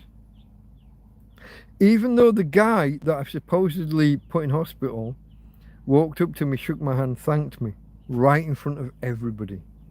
Right in front of everybody. It's one of my proudest moments. It's one of my saddest moments, because it's then that you realise what the police are and how the police are. As a member of the public, I've stepped in, I've stepped up, I fought 3 guys off to save this guy's life. He walks in to the police station 4 hours later while I'm being questioned and they're trying to make me out to be the bad guy. He walks in front of them all, sees me, his eyes light up, he walks up, he thanks me and he shakes my hand. And the rest of them telling me he's a fucking idiot and that I'm the guy that was trying to do him in. I literally put one guy out on the floor. He was there to be arrested and they didn't arrest him. What more do you need?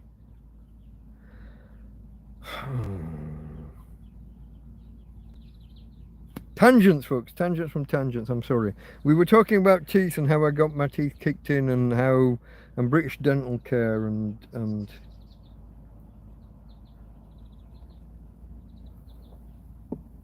okay. We're more than an hour and a half in, and we haven't started discussing the details of the week. If you will bear with me, we will rectify that shortly. Hey babe, a quick look at Tina before we get there. I like one, you see that one click to do the camera turnaround. It was 2 last night. Last week it was 1 until halfway through TrampCast, and then it became 2 halfway through. But there's my girl. Hey Tina. Hey babe, can I get a... You're not going to give me a cuddle, are you? Come here, give us a cuddle. No, ignore the fly. Ignore the fly. Come here. Give us a cuddle. You're not going to give me a cuddle, you little bugger. Really? Really? I'm gonna do this then. I'm gonna do this. And your leg's gonna do the thing. Your leg's going to do the thing, even though I'm not on the tickle spot. There we go. Okay, babe. I didn't do anything wrong. It jumped out and it jumped and it went somewhere else. Okay. I'll tell you what I'll do. I'll start here at the bottom of the chart and I'll work back up and then we'll get on with what we're going to do. Your tent looks top notch. Your tent within the tent class. It's a good tent. I'm very happy with it. I'm happy that we got the deal we got with it. All good, yeah. Mary, enjoyed the time watching and listening. Many thanks. Okay, is that you out? Oh, fair enough. How did you go from being 100 kilograms to 67? No, in 2 months, not 2 weeks, in 2 months. I ate 4 slices of bread a day, either with pate or chocolate spread, very occasionally chorizo. No, not chorizo, the other one. Mortadella. So it was 4 or 6 slices of bread a day and biscuits. So I was probably eating between 600 and 900 calories a day. Maybe less sometimes. So instead of 2,500, I'm basically eating a third of my supposed calorific intake for a bloke of the size I was. I should probably been on nearer 3,000 calories. I'm not tall, but I wasn't a little bloke. I was stocky, chunky, muscly. I had chest and shoulders and back. Legs, I used to be a runner, a long distance runner, so my legs were chunky for a long distance runner. I was a little bit more like a rugby player or a football player on the chunkiness of the thighs.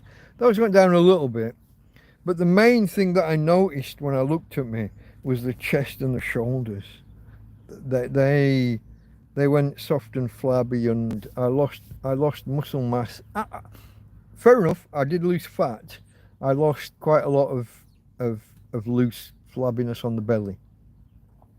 But yeah, it was the diet. I didn't need to do much. I didn't need to do exercise. I didn't need to go anywhere. Just a lack of food. And you know what? I was never hungry.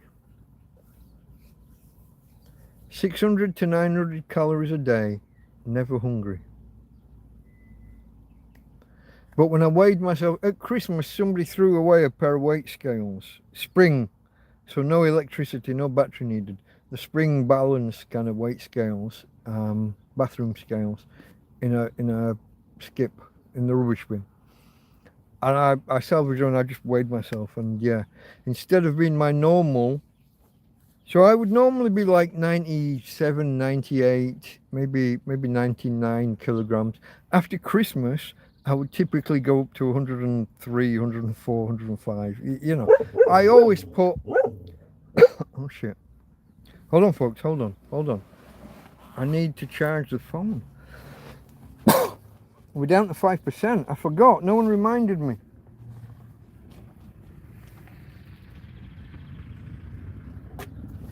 Oh, how are we going to do this? Unplug. And hold on, folks. I'm with you. I'm still here. If we've still got enough power. Oh, I'm stepping on my shoelace. Oh, are you still there? The phone's gone really, really dark. I forgot. 5% charge. Fuck. And I haven't started yet, have I? I haven't started yet. Oh, and I've got an itch on my ankle. Oh, when you live in a field and there's all these biddies around. Flies and mosquitoes and spiders and Christ knows what. Okay, you're still here with me. I've only got half a beer.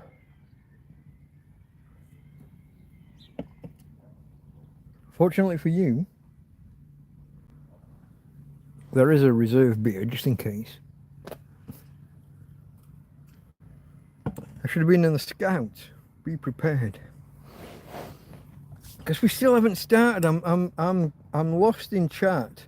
I'm working backwards this time. I'm going, how did you do it? I think I've explained about losing the weight. Timney's not good with blood. A Murray mint, perhaps. Lancaster to Morecambe cycle path is the old railway. It is an old railway line. Absolutely.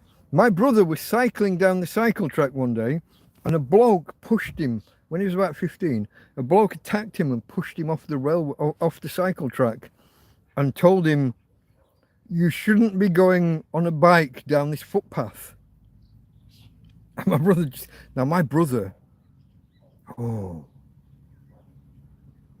frightened me. My brother was 7 years younger than me, and I'd swear he could take me when we were kids. Like when he was 11 or 12 and I was like 18 or 19, I think he would have won. My brother turned to the guy, he said, "Do you mean I shouldn't be on my bicycle on the cycle track?" And the guy looked at him and said, "Oh, yeah, sorry." My brother just picks his bike up out of the fucking hedge, looks at the bloke like, if you want to go, I'll go and I'll bury you. But he just gets on his bike and goes. That's my brother. He's a fucking manimal. He's a... Oh! There's a lump on my ankle. That's my little brother. 7 years younger than me. And my brother... Okay, my brother played rugby. And he's playing for the local team in the juniors or whatever it's called. And this guy kept collapsing the scrum. And collapsing a scrum in rugby is dangerous. Everyone's arms are up and interlocked, right? And if you deliberately collapse it, you're forcing people's... You can break people's neck. Now, my brother was in a game. No, was he in the game? He was in the same school. I think the kid it happened to was in the next year up. They collapsed a scrum and it did snap a kid's neck. And so my brother was really, really wary about this. And then he starts playing for this local team, covering a proper area, covering Lancaster. And they're playing against a team, and this one guy kept just like lifting his legs off the ground and collapsing the scrum. And my brother said to the guy, do that one more time, I'm going to belt you. He did it again. My brother said to the ref, that's what he's doing. That's dangerous. That's like fucking lethal. If you don't stop him, I will. And the kid did it again. And my brother turned to the ref, and the ref like waved on. My brother walked up to him and just went, fuck off. Laid him out. Got sent off. You know what I mean? There was no ifs or buts. But there was no one left on the other team that was collapsing scrums afterwards. Everybody walked away alive and with their necks intact afterwards. That was my brother. He did the right thing, or maybe he did the wrong thing, but for the right reasons. Depends how you look at it. That was my brother. That is, yeah. A lot like me. Move towards trouble. Give it your all and end the fucking problem. Stick up for your friends and for people around you. Help people out. Okay, folks, we are on 1 hour, 43 minutes as of now. Shall we begin? The week in question. This is episode 70 of TrampCast, covering the week ending May the 25th, 2025. We start, as we often do, with the previous Sunday the 18th of May, after we did TrampCast 67.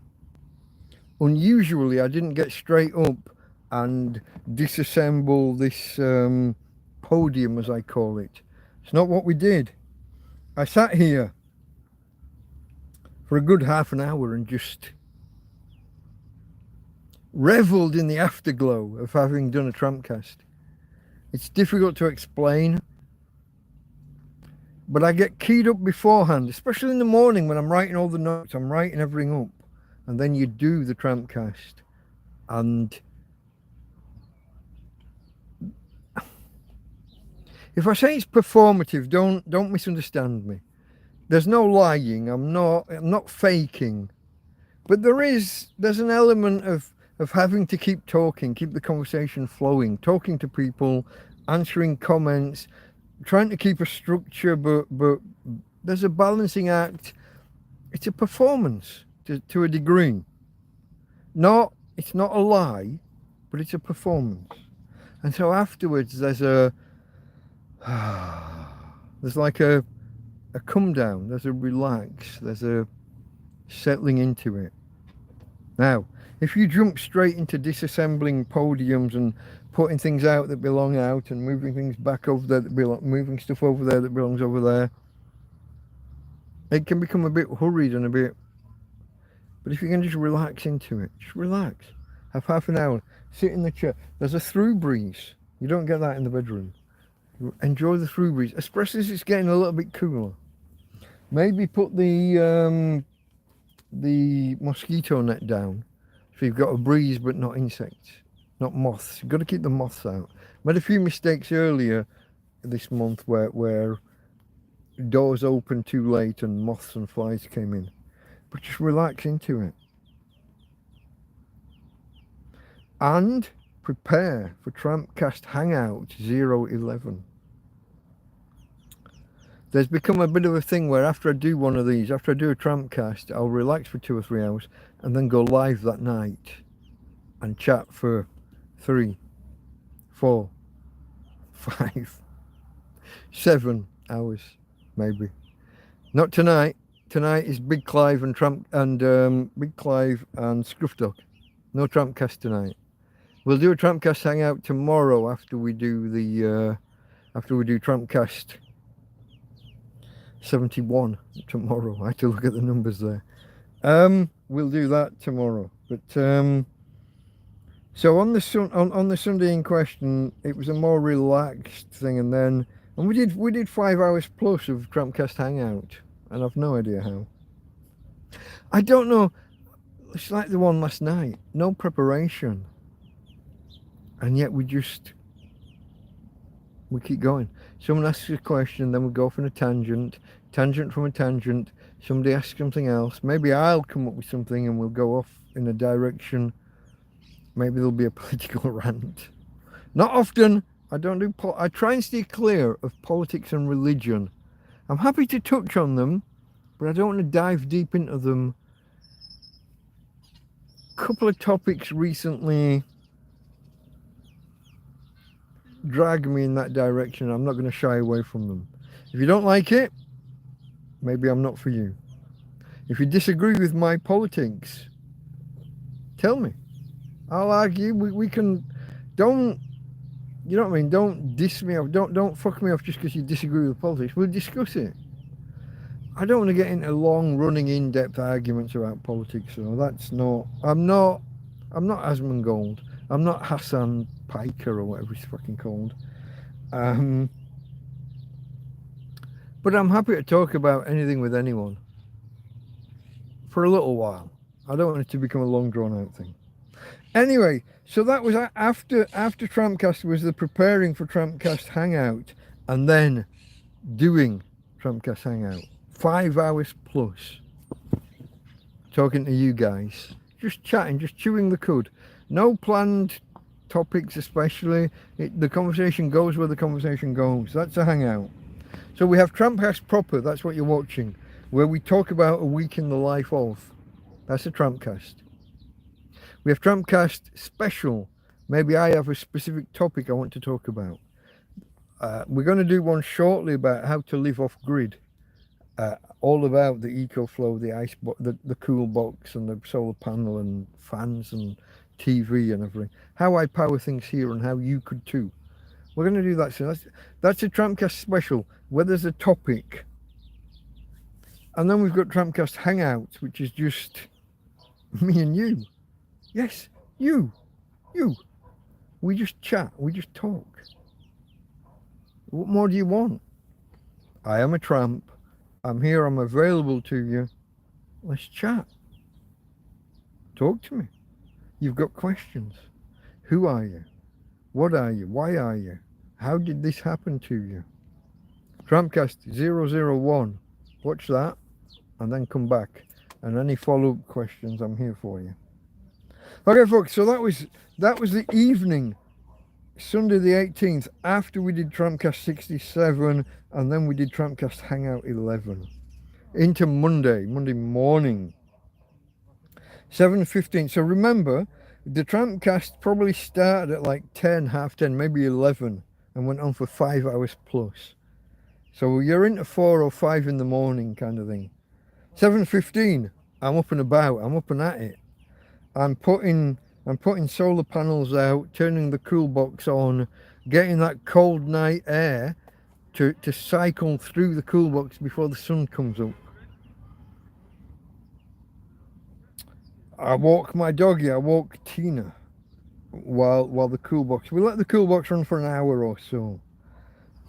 Tina, for some reason, suddenly decides she wants a long walk, and we end up on the cliff tops to the right, not the not the proper cliff tops to the left where I used to do the morning. Do you remember when I used to do sunrise videos with the sea? And I haven't seen the sunrise and the sea, and I haven't seen that in so long. But she dragged me off down the road and off to the right, to the closer, the more proximal cliff tops. Apparently she was looking for grass, and I don't fully understand. Sometimes she gets it in her head that she wants to chew on some grass. Sometimes she just wants to have a walk and sniff where other dogs have been. But this was her actually wanting to chew on some grass. Cloudy start to the day. We got back, settled back onto the bed, and it started raining. Heavy droplets, like not for long and not much, but the drops were heavy that did happen. Well, fortunately, new tent. You know what I mean? We're not 7 months in with a broken one with no roof and no walls like we had been previously. So we sat back and relaxed and kind of laughed. We laughed. Is that the best you've got? Bring it on. We're going to do better. And him upstairs is probably saying, hey, see you in 6 months, wanker. Now the forecast, yesterday, the previous day had been quite hot. I'd been hot, like sweating, and the weather forecast says, oh, today's going to be slightly warmer, 4 degrees C. What's that? About 7 or 8 of your Fahrenheit. Can you imagine someone saying, hey, it's going to be slightly warmer? Yeah, just about 10 degrees warmer. No worries. The fuck? I don't know where they get this shit. But, yeah. But while we're lying there on the bed, this is where my friend Sven, I haven't seen him in ages. He came to the field once or twice early on with his Tesla. First time I've seen one in real life. I'd not seen a Tesla in real life, but a proper, real, actual Tesla. But he came here, and he came here this time. But this day, I'm sat on the and bing bong, you've got some money. Thank you, Sven. Thank you, my friend. One day I will come and watch you play the drums and do your band thing, but I'm not quite sure how, when, where that could happen. Unless you and your pals want to come here and do an impromptu concert in the field. I doubt it, but you know.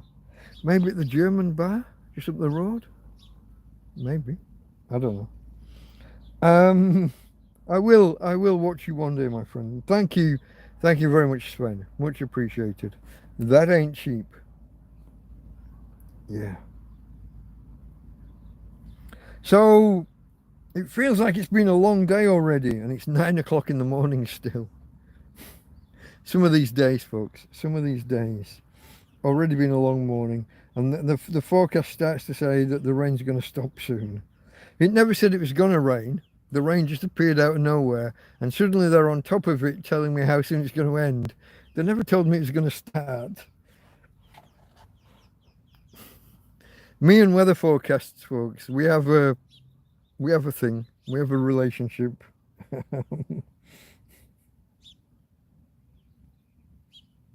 Weather forecasts. Yeah. Okay. We get to 10:30 and the forecast suddenly says light rain and the skies get dark. Like it's going to fucking proper rain. At 12 o'clock, midday, the sun is trying to get out. Suddenly we're getting 40 watts on the solar panel, and pretty soon we're up to 99% on the EcoFlow. The rest, it's a sunny, hot day. There's not a lot really to say. Power management. Managing power between the cool box and the fan. So the fan says it takes, depending on which setting, it says it takes between 20 and 30 watts. But what it doesn't tell you, because you're using the inverter for AC power, for proper plug socket, there's a 30 watt overhead. So that 30 watts is really 60 watts. You got 80 watts coming in, and you turn this on, it says 30 but really 60. And if you turn the cool box on for 50 watts, suddenly you're up around 110, maybe 120 watts out, and you've only got 80 coming in. So you're draining power fast. You know, it's going out faster than it's coming in. You can easily end up kind of out of pocket. If you're not careful, you can end the day on 60% charge instead of 100. So you got to monitor it, you got to watch it. Turn them on and off judiciously. Have half an hour without the fan. Have an hour without the cool box running. Just manage the power to keep things where you need them.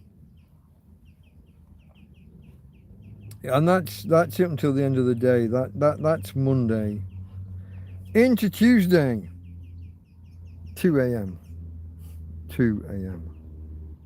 Her ladyship wants a walk. Okay. So you walk her at 2 in the morning and you figure, oh, she's been walked in the night. She's not going to need to get up early. I can have a bit of a lie-in. Maybe I can stay in bed while 9 or 10 o'clock. Maybe. 7 o'clock, she wants to go again. Put the solar out, turn the cool box on, do the things, walk the dog, all the things. The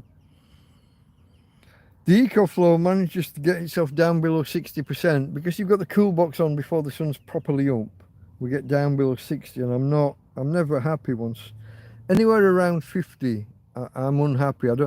If I went down that low and then like the skies darkened and we got rain, I don't want to be going overnight and into a whole day that might not have sun. I don't want to be doing that from 50%. That would be too close a call. So I let it go, but then I turn off the cool box until the sun's properly up and we've got power coming in and it starts actually charging. And then I take all the batteries out of everything, all of the I got battery operated fairy lights. My head torch is battery operated. There's some other things with just get all the batteries charged. It takes that. I've only got 2 workable USB A to C power leads, charging leads. And if any of you are preppers, if you're planning for like the end of the world and you've got all your food preps and you think you've got everything sorted, the one thing you need more of is cables. USB cables are shit. If you crack open a full set of new USB cables, after a month, half of them will no longer work. So however many USB charging cables you think you need, you haven't got enough. Double it, triple it, quadruple it, just get fucking more. They're only €2 or €3 each, just get more. You think you've got enough. You think you've got enough and some spare. You haven't. Go get more. I'm living it. I'm not a weekend warrior. I'm not off doing solo overnight in the woods. I'm living the fucking, some would say living the dream. I would say I'm living the nightmare.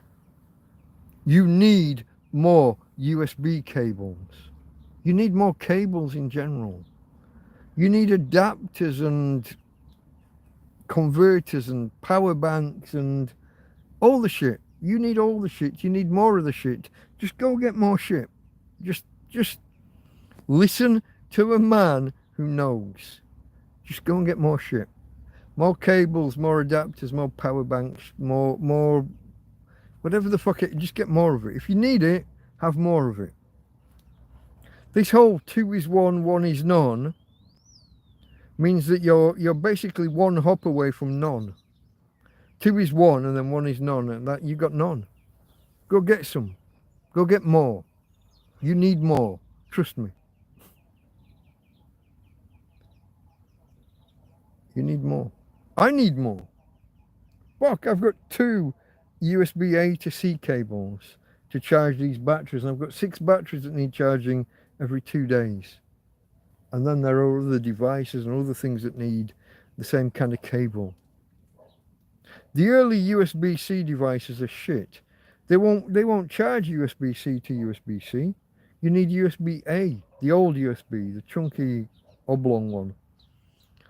You need that, USB-A to USB-C. But you need more cables than you think you need because they're all shit. You won't get a month out of half of them will die within a month.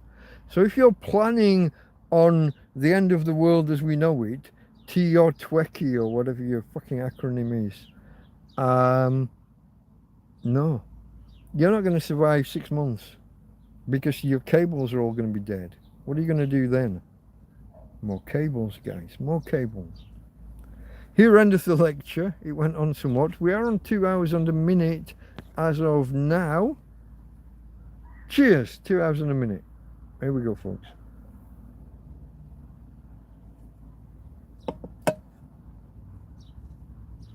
It's okay running off with your tent and practicing overnight or over a weekend or for a week. Trust me, I'm living the fucking nightmare. I'm doing it. Tents. Your tent won't last 6 months. It will fall apart. If there's any kind of... I'm in Spain, so it might be different to being in the UK. More ultraviolet, more sun, more whatever. My tents have never lasted more than 6 months before the roof splits, usually end to end, or blows away, cuts down the wall. You can put a tarp over the top, keep the frame in place, and you'll get another 6 months before things go really, really bad. But then mice and rats, and once you've got these openings, once your walls are not walls and your floor is not a floor,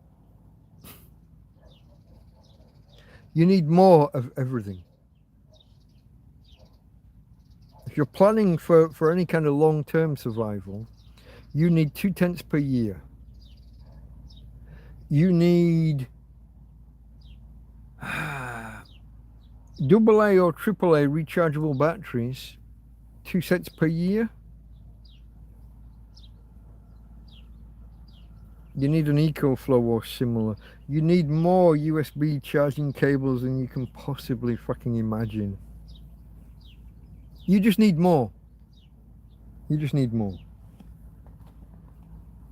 You don't know the half of it until you've done it full time. Here endeth the lecture. So here we go. Started charging batteries, which is where we left off here. I hadn't charged any for a couple of days. I need to charge a full set of 3 AA and 3 AAA. In fairness, I've been using these for about 18 months. The ones where you plug the USB-C cable directly into the battery. But they're a fraction of the power of a proper AA or AAA. I get 2 days running my a string of Christmas tree lights from 3 AA's, 3 of the big ones, 3 AA's. It won't do 3 nights. I'll get 2.5 nights from them. So you need more. You need more than you think you need. On this particular day, so I set these batteries going. Reminder, we're still on like 9 o'clock, 10 o'clock in the morning. I woke Tina again because Tina, 10 o'clock-ish. I was in a mood for cleaning, and I got a table out there that had things that had been piled up on for a while, and I suddenly start cleaning everything off, cleaning all the plates, the cups, the pans, the knives, the forks. I have a good clean around and set them all to one side. I put them, I've got this bamboo, this kind of wicker chair thing, and I've got all my cups and my plates. I've got everything stood on this chair. And my friend Anthony that left Spain 2, 3, 4 weeks prior, not long ago, and when he left he said, "I will see you at the end of June." This is the guy who brought me a bag of coins. 10, 20, 50 cent pieces, the odd euro, the odd €2. And I didn't notice in the top of the bag, there was a €10 note. Thank you, Anthony. But he told me he was going to be back at the end of June. And he just fucking turns up. He just turns up this day. How? What? When? Why? Turns out he does leather work. If you've seen Tina's collar, where it says Tina on the back of her leather collar, fantastic leather. The collar we had was falling apart and was, you know, it was good when it was new, but it didn't last long. He did this proper real leather fuck off thing that's probably going to outlast Tina if we're honest, and embossed with her name in the back. So he works leather, jackets and bookmarks and dog collars, and you know, he used to get all his leather from the UK, but then came Brexit, and it became too much, more paperwork and more delays and more struggle than he wanted. So what he does now, he jumps on a plane to Spain, and he goes off to local places, buys the supplies he needs, put them in a case, and takes them home. So it was cheaper, get this, it was cheaper for him and his wife to fly out over here and have a couple of days out in the sun, and him take care of a little bit of business for a couple of hours one afternoon. It was cheaper to do that than it was to get this leather from the UK. Cheaper and quicker and less paperwork and no hassle. Just come here, buy what he needs, put it in a suitcase, fold it all up, take it home. So in steps Anthony with a fucking lamb shank dinner. The full lamb shoulder thing and veg that he bought a kilometre that way down on what's called the Strip. It's a series of pubs and restaurants all next to each other. Thank you, Anthony. Thank you. He brought that around. I stripped the meat off the bone. I have a dog. If you've not noticed, I have a dog. I gave her the bone. She dragged it off into the muck. She dragged straight through the soil. The thing's coated in soil within like seconds. But she drags it off into the bush where she's happy and sits there half an hour. Half an hour later, there's this thin little sliver of bone left. I'm dragging her out, telling her to come back inside the tent, and I'm asking, "Where's your bone? What have you done with the bone?" And I eventually find this thin little sliver that's too solid for her to handle.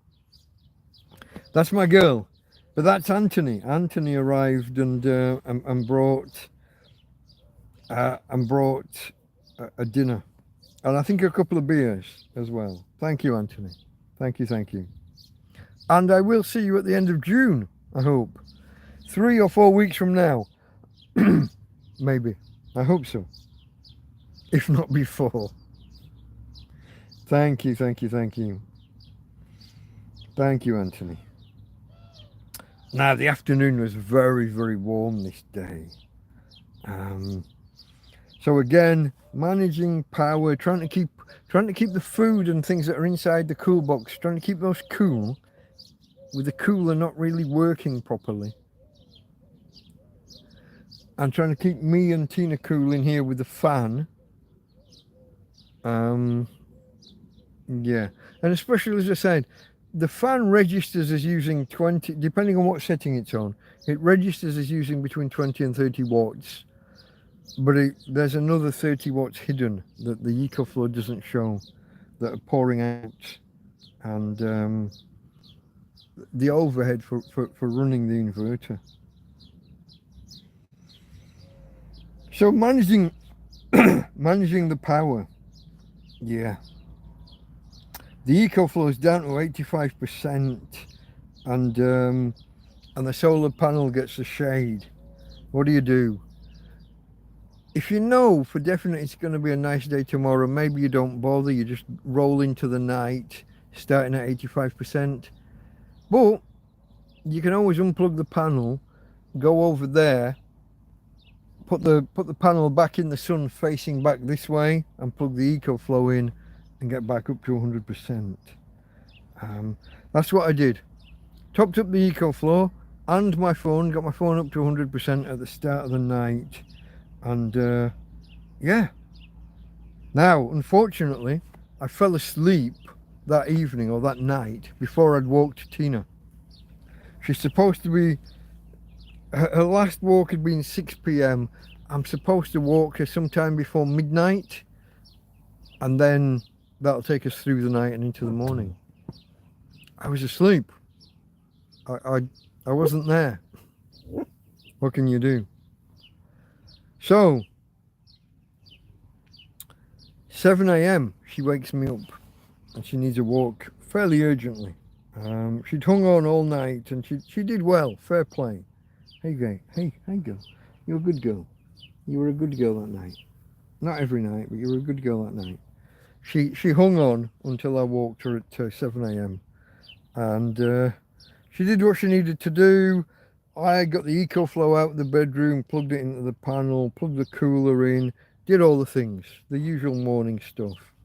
Turned the cooler on to take advantage of the cooler air because the sun's not up and above the trees yet.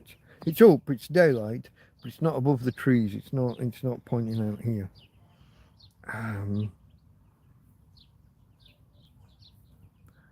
Then I realise I've got the EcoFlow, I've plugged the panel in, I've plugged the cool box in, I'm doing the things. I haven't put the cool box is sat, sorry, the solar panel is sat on top of the cool box, like as a shield against rain or dust or whatever. I haven't put it down to face the sun as it gets above the tree. So the sun's on the side of the cool box heating it up and isn't giving me the power it's supposed to be giving me. So I rectify that, and by 9:30 we're getting 70 watts, the EcoFlow's up to 80%, and I go and put the kettle on to make a brew. But I put the kettle on and I come in to deal with something in here, and I sit down and I forget, and the pan boils, and the pan boils, and the pan boils. Suddenly I remember, I put the water on, I'm boiling water. I get out there and I make my 2 cups of coffee, and there's only 1 3/4 cups of coffee because the water's fucking boiled away. In the quarter of an hour too late that I've left it, a quarter of the water's gone. There was no, don't be silly, there was no danger, it wasn't anything silly, but I've boiled away a quarter of the water that I wanted for my coffee. I don't normally leave it, or if I do, I'll turn it on and I'll walk the dog inside, grab the cups, go back out, and I'm gone 30 seconds or whatever. But this time I got distracted and I sat down, and 5, 10, 15 minutes, the water's fucking bubbling away and evaporating. Whoops. But yeah.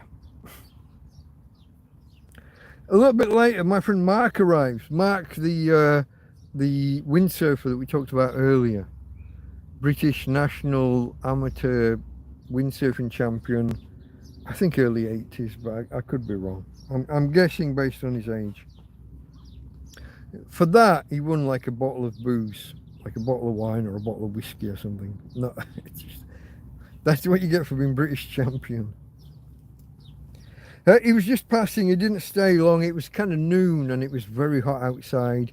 He was on his way somewhere. He didn't want to keep stood in the sun.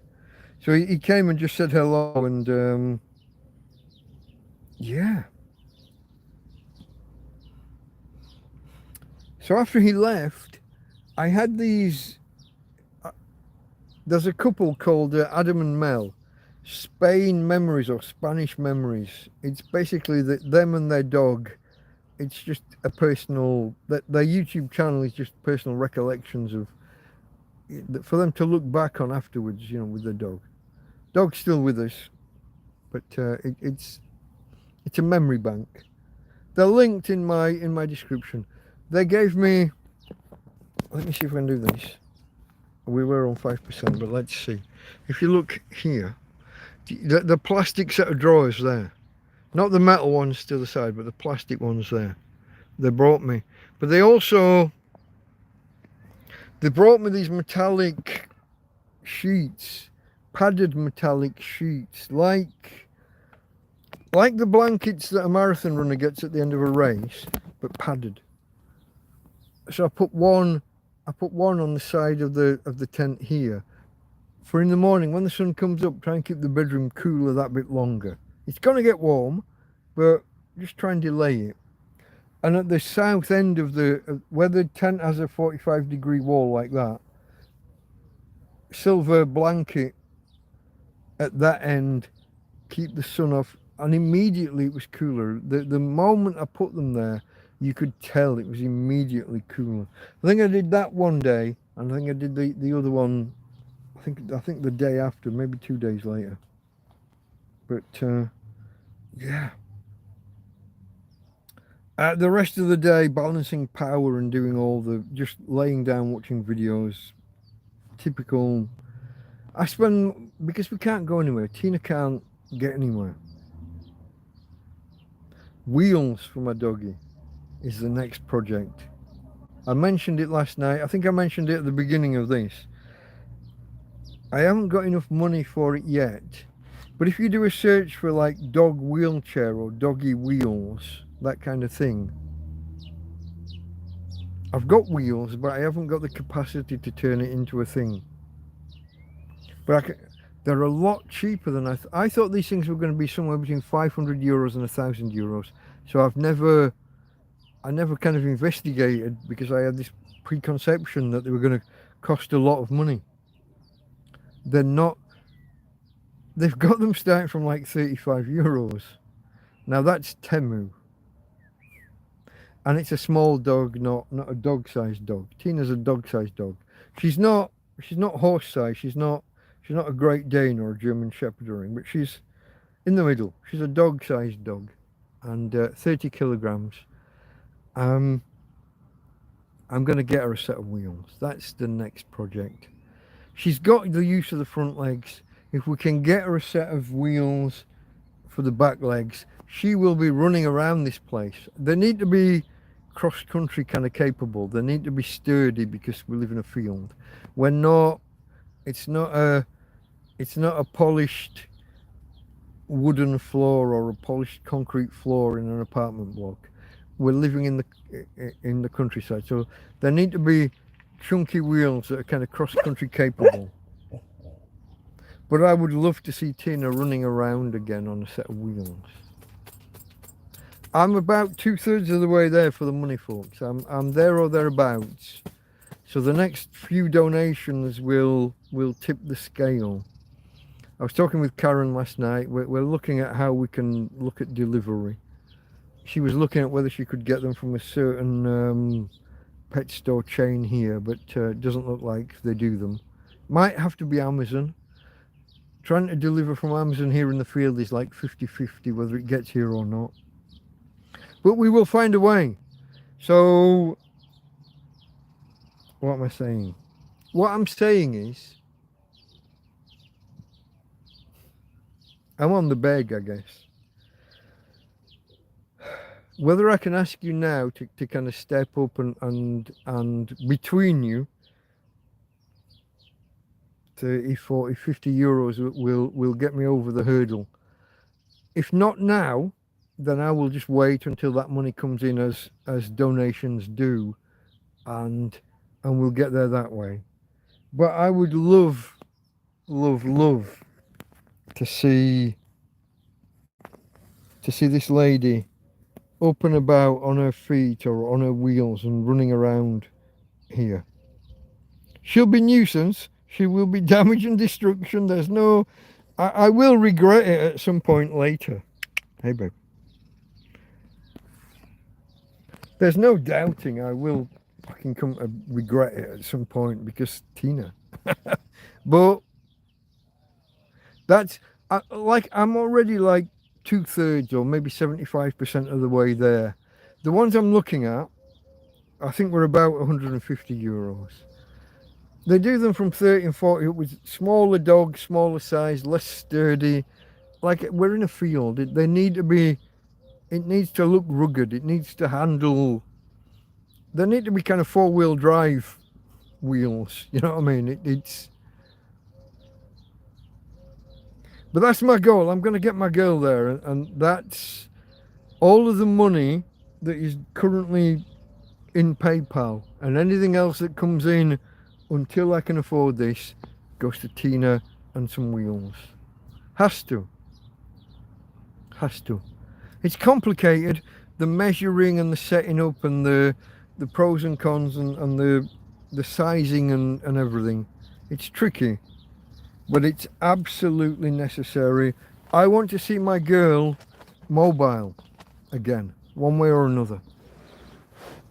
Obviously our legs are not going to suddenly work again, but a set of wheels for the back end. Got to be done, folks, got to be done. I've lost my position here. We were talking, Anthony was there, we chased the sun, topped the phone. Last walk, okay, we were into the next morning, weren't we? We were into the next morning.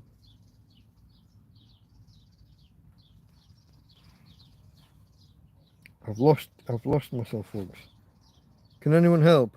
What was my last comment? Did I give a timestamp? Mark arrived passing through, silver foil on the walls. Yeah. Okay, so this is Wednesday afternoon stroke evening. It was 12 o'clock when Mark was here. That was 12 o'clock. Quick swig of beer.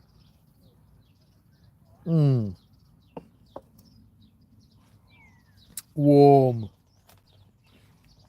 Okay, balancing the power into the night, into the evening. Wednesday night equals Scruff Dog. And as has become tradition, I fall asleep. Sorry, Scruff. The 6-hour time difference is a thing.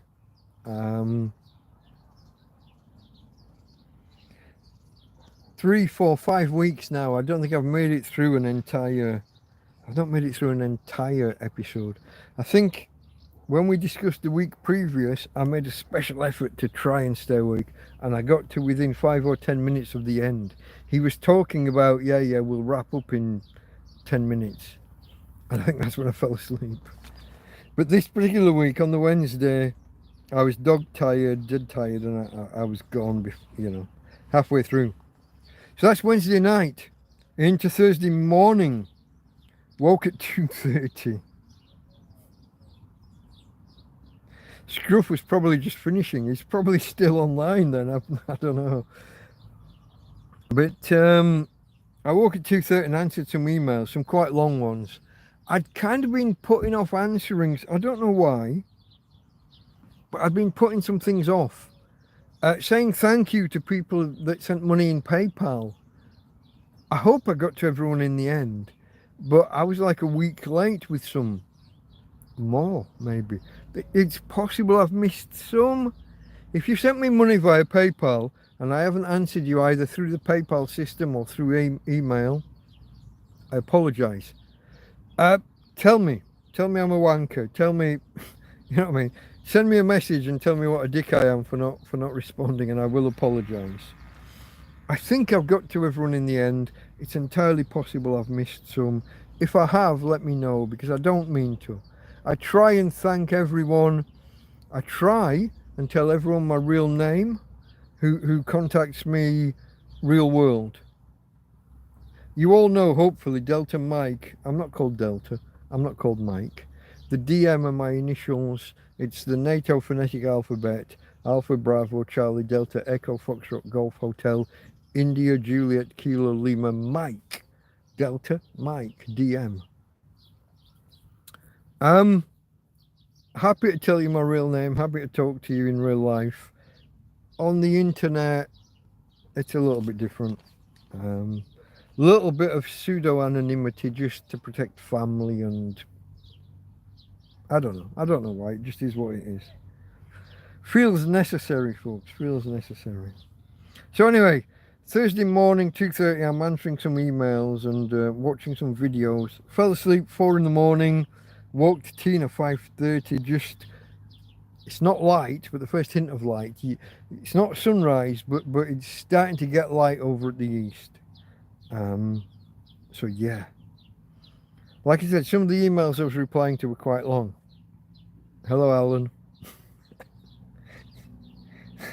Yeah, quite long. This is where I decide that a project for the week is to clear off flat surfaces. Do you want to see how well I did? There's a flat surface on the top of the drawers. That's a dumping ground. You see the flat surface on the top of the chest of drawers? That's a dumping ground. Do you see the flat surface by the bed there? Well, you know you don't, because this chopping board sits on top of all that other mess over there to give me a flat surface by the bed. Haven't cleaned any of that off. Basically,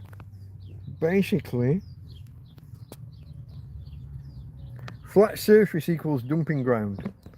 I've got a big pine dining table out by the cooking area. It's got a lot less shit on it than it had, in fairness. It's got about a third as much as it did have, but there's still stuff on it. It's a work in progress, folks. I decided it was a project for the week. We'll get there. We'll get there eventually. We won't get there. We won't get there. So anyway, 10 o'clock, woke Tina. I feel like there's no rush because we were out at 5:30, whatever, in the morning. We were out real early, so there shouldn't be any rush. Made coffee.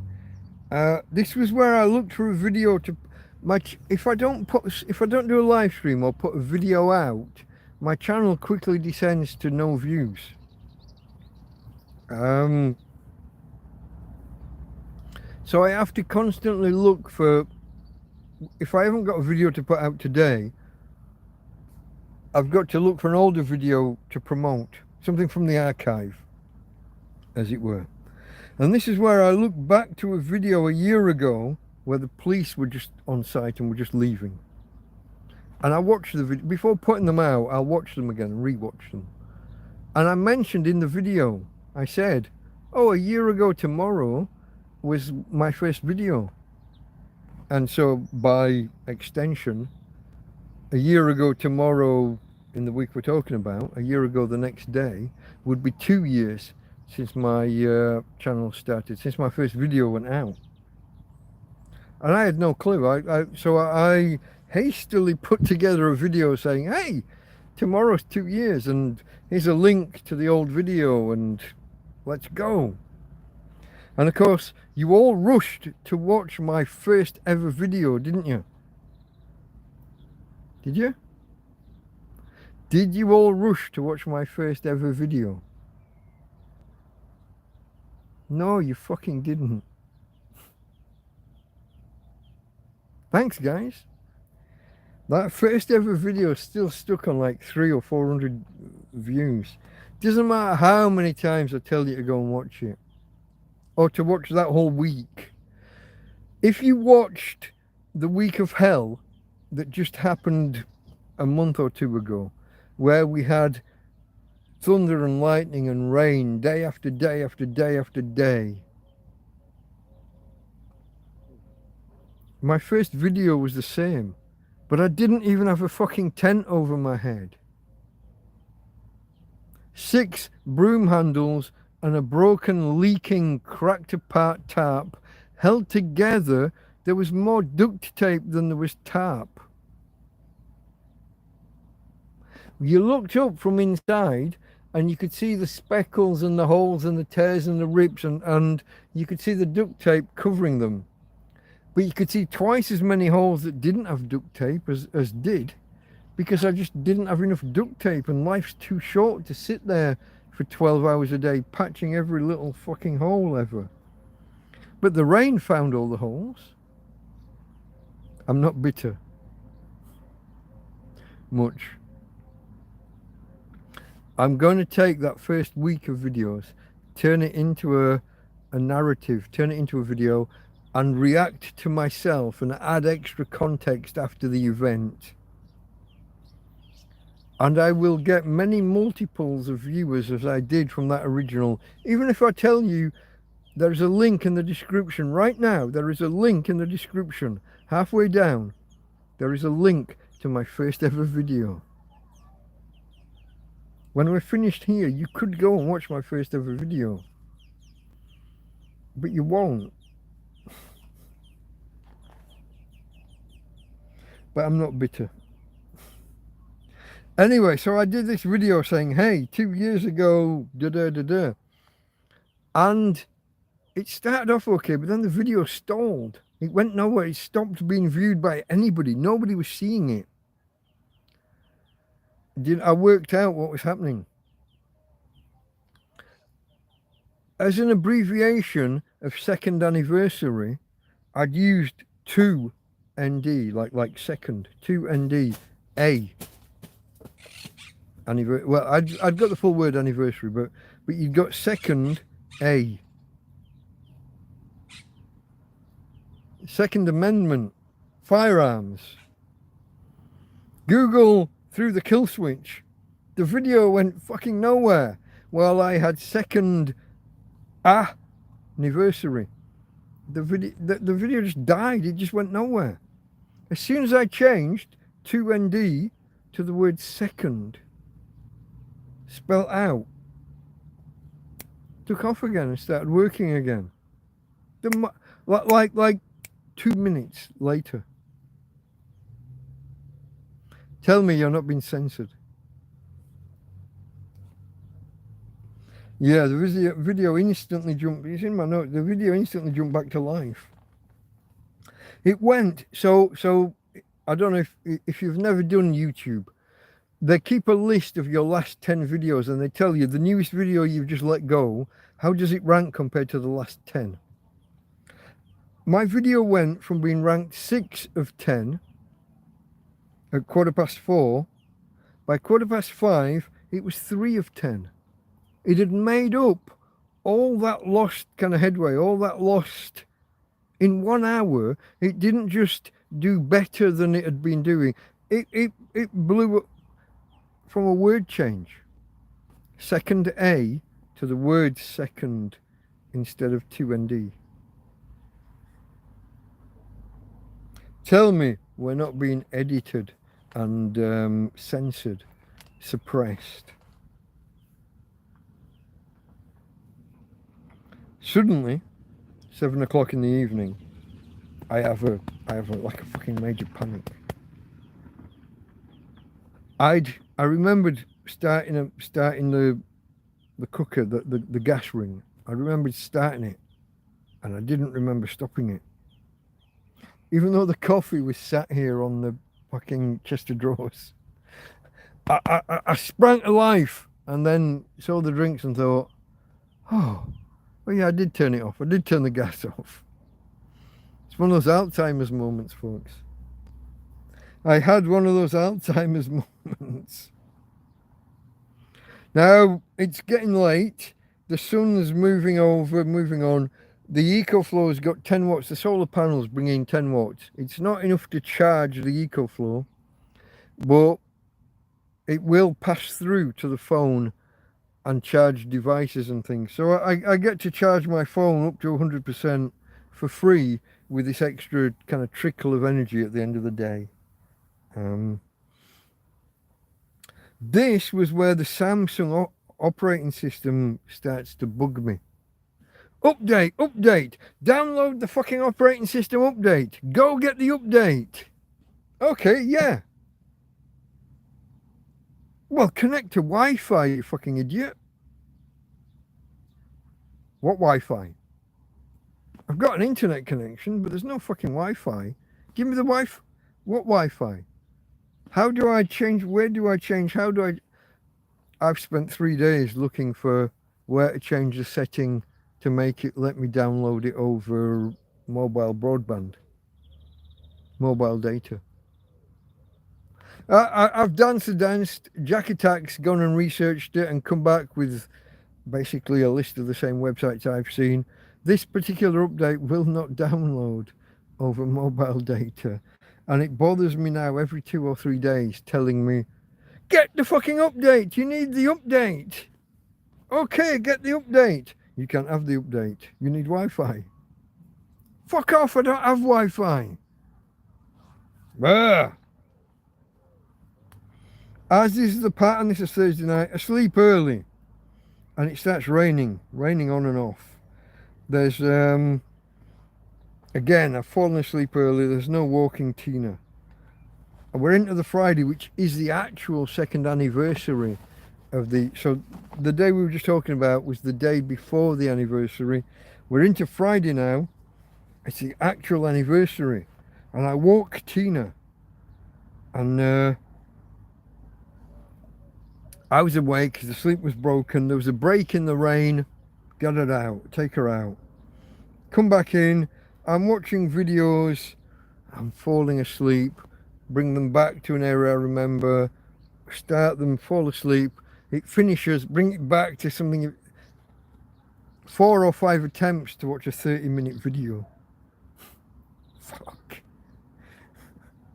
7 o'clock, I'm awake properly. 8 o'clock, it's raining again.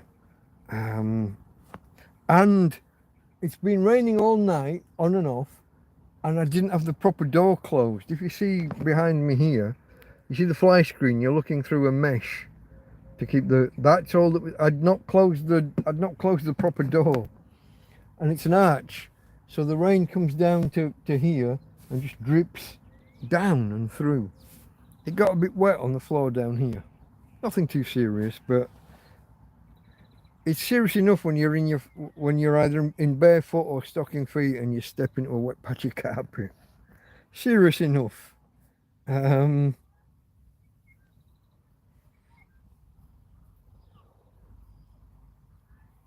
Where am I here? It's Friday morning, eh? It's Friday morning. A new day is dawning. Yeah. Is it? It is. It's Friday morning. The proper second anniversary, that's right. I lost myself for a moment, folks. Cheers to those of you that are here and that have stuck with me for a little while now. This is out of ordinary to be on a Saturday night, but we're playing catch up, so let's catch up. And then tomorrow we can discuss the week we've just had, and my notes will be fresh in my mind. Cheers to you for being here. Cheers to my girl. Cheers to Tina. Cheers. To Karen and family. Karen's mum. Hi, Christine. 2 hours 37 and 30 seconds, Karen, if you're there and you want to take a timestamp to show Christine.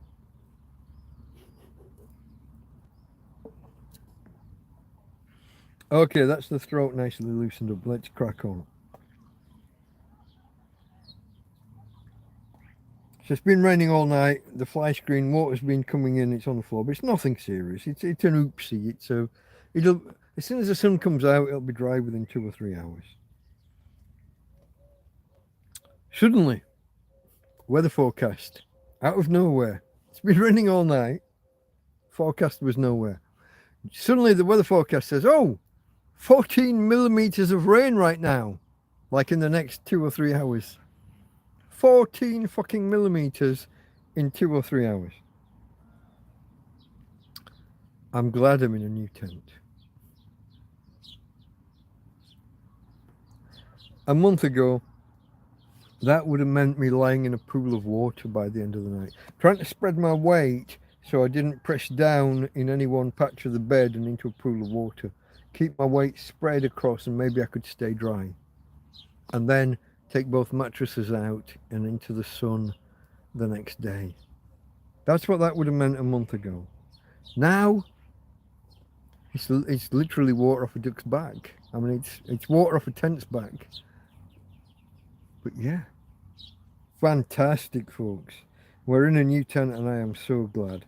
Not much chance of getting solar though in this particular morning. I take a look at the sky. I'm in no rush to deploy the solar panel, put the solar panel out, wire it up. There's not going to be any solar for hours and hours. One app says that maybe at midday you might get 1 hour that isn't overcast and raining. It doesn't actually say sunshine. It just says there might be an hour where it's not overcast and raining. So at 9:30, I get my coffee. I stand out in the rain and make coffee. And I watched TrampCast Hangout 11, which is from, that's the one from, is that the one from the Sunday previous? It is. So I haven't all week. This is Friday morning. I start to watch the TrampCast from Sunday night, the TrampCast Hangout, the one that's like 7 hours. I mentioned earlier, I'm behind with watching this stuff because even I don't have time to watch it all. And I'm a tramp in a field with no job and no wife, and there's nothing else like taking my time. But even I'm behind with watching this shit. Some of it is shit. I enjoy watching it back. I haven't found one yet where I've cringed and thought, oh, I need to delete this. Some of them are not great. The first 10 minutes can be a little slow while we're waiting for people to arrive. YouTube doesn't always put the alerts out, and so people take 5, 10, 15, 20 minutes to arrive. So if you haven't watched one and you do try watching a TrampCast Hangout, if you get bored in the first 5 minutes, 10 minutes, I apologise. Just fast forward. Just fast forward to the 15 or 20 minute mark. It picks up, it gets better. It's not all as cringe as the first 5 or 10 minutes. Oh, I'm getting a backache, folks. So yeah, that was me then. I'm inside, it's raining, and I'm watching a 7-hour TrampCast just to pass some time. There's not much chance of solar, I noted. But I note here I'm behind with quality control of the TrampCasts. At 11 o'clock, it's been raining continuously for a couple of hours. But suddenly it starts hammering, not just raining, suddenly it's hammering it down, like fucking torrential. Heavy rain. The forecast mentions nothing of this, nothing of the heavy rain, except it had mentioned 11 millimeters early, but that's disappeared from the forecast. But now it is. They say heavy rain, they retract it, and then you get heavy rain because weather forecasts. It's okay, but hey, it's okay.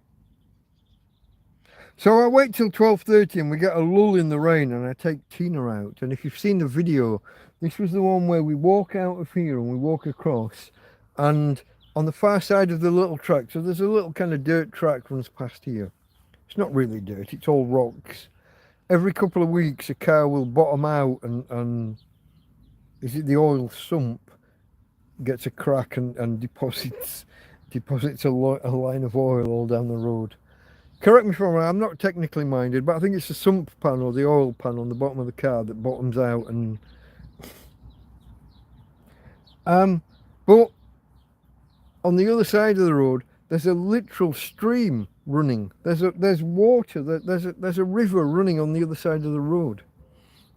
Not supposed to be there because they did roadworks at the top to carry the water across the road and away and off to the sea. But something's going wrong. It isn't functioning as it should. So we do a video. I'm walking though, but I do a video looking at this and come back in and release that as quick as I can, because I like to keep you updated to all my travails, all my whenever life goes wrong and things go shit. See, that's not too bad. A river that side of the road, but it's not the biggest change in the world for it to be here. The path through this field is not a path, it's a dry riverbed. All of the stones that are deposited down this end have been carried here by water. When I first arrived here, it flooded ankle deep on the first night, and 1 month later it flooded knee deep twice in the same night. Knee deep. Ruined everything I owned. Everything ruined. All my clothes need rinsing out and washing out because of that swampy smell that you get from floodwater. All of my electronic devices were kaput. They're broken, they're gone. They're no good.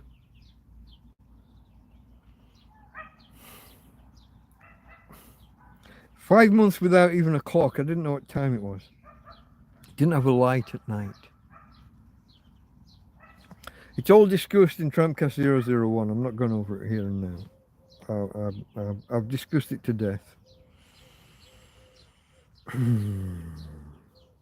So anyway, I took Tina out in the lull in the rain, and this river was running alongside the road. By 12:45, however, we suddenly had 25 watts coming in from the solar panel. So we get the EcoFlow plugged in, and suddenly we're up to 82% and rising. And we're off, we're away, we're going. By 2:30, we're up to 100% charge on the EcoFlow. Slowly and surely, at 25 watts over 2 or 3 hours gets us there. And oh, my mate Mark, who'd been here a couple of days earlier, comes back again. And this time he brings me a litre of cold beer. He says it's his last beer from home, but he brings it to me because it's the 2nd anniversary of the channel. He also brought me some jelly babies. He'd been saying for a while he was going to bring me kind of something funny from back home, from back in the UK. He said a bit of something and nothing, €1 or so was worth. So he brought me a pack of jelly babies, but then he heard it was my 2nd anniversary, so he brought me a bottle of beer. And that Friday night is when we did, well, it was meant to be a TrampCast special marking the 2nd anniversary, but we only did about 2 hours worth of TrampCast. So a TrampCast special is about a topic. TrampCast that we're doing right here, right now, this is about a week in the life of, the week ending Sunday, May the 25th, the week up to last Sunday. That's a normal TrampCast.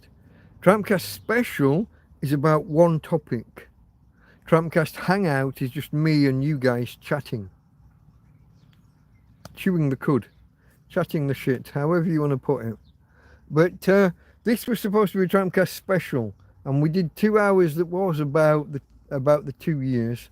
But it did kind of devolve into, I have since relabeled it as TrampCast Special, but also TrampCast Hangout 11.5.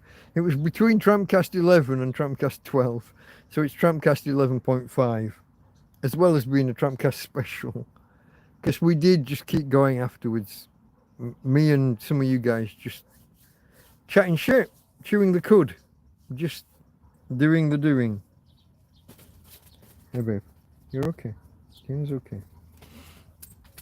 So that was the Friday night, folks, and it has, I'll be honest, Friday's become kind of a standard. It's not a fixed thing that we will always do a TrampCast Hangout on a Friday, but we probably fairly regularly will. So Friday night and Sunday night after the TrampCast proper are probably, I'm not going to say that they're fixed in the calendar, but they're semi-fixed. They're in there. And other ones will happen just as and when the mood takes me. If I feel like doing one on a Tuesday night or a Monday night or something, we will. There'll be random ones as we go. But I'm thinking that Friday and Sunday, if I said you could rely on them, that would be overstating it. But you can rely on them. Ish. Okay, so that was Friday night, I think. Was it? That was Friday night. TrampCast special, doing a hangout. Doing a TrampCast special which devolved into a hangout. And correct me if I'm 7 hours, maybe? I think 7 hours plus. So into Saturday morning. And dog walk 4 a.m. which must be when the TrampCast ended. Dog walk. Solar power, EcoFlow, all of that stuff, 8 o'clock. Dog walk 8:30 apparently. The EcoFlow was down below 70% overnight, probably from powering everything while we do powering the lights and the phone while we did all the TrampCast stuff. But by 9:30, we've got a power surplus. We've got more coming in than we've got going out. Even though we've got the cool box running, we've got more coming in than's going out. We're all good. Around noon is when my mate Joby arrives to tell me all about his recent pilgrimage. Not that he's religious. He's just done the bike ride that follows the route. But he tells me all about how he's arrived back here, just south of Torrevieja, and he's in this kind of commune that him and another bloke kind of started. And the other bloke's invited some people in, and then those people have invited some people in, and then they've invited in some crackheads. And Matey Boy arrives back at what is basically his camp, you know, the place he started. His phone gets stolen. And he tells them all, I'm going out, I'm going to meet a friend. When I get back tonight, my phone and the missing money, there was some missing money as well, will be back in my tent as if it had never been missing. Or, you're gone, you invited them, you're gone. Get me my fucking phone and money back, or you're all gone. No. So that's the wording he gave them. But he was here for a few hours chatting with me. My mate Joby that used to live in the field here with me until about a year ago. What else we got?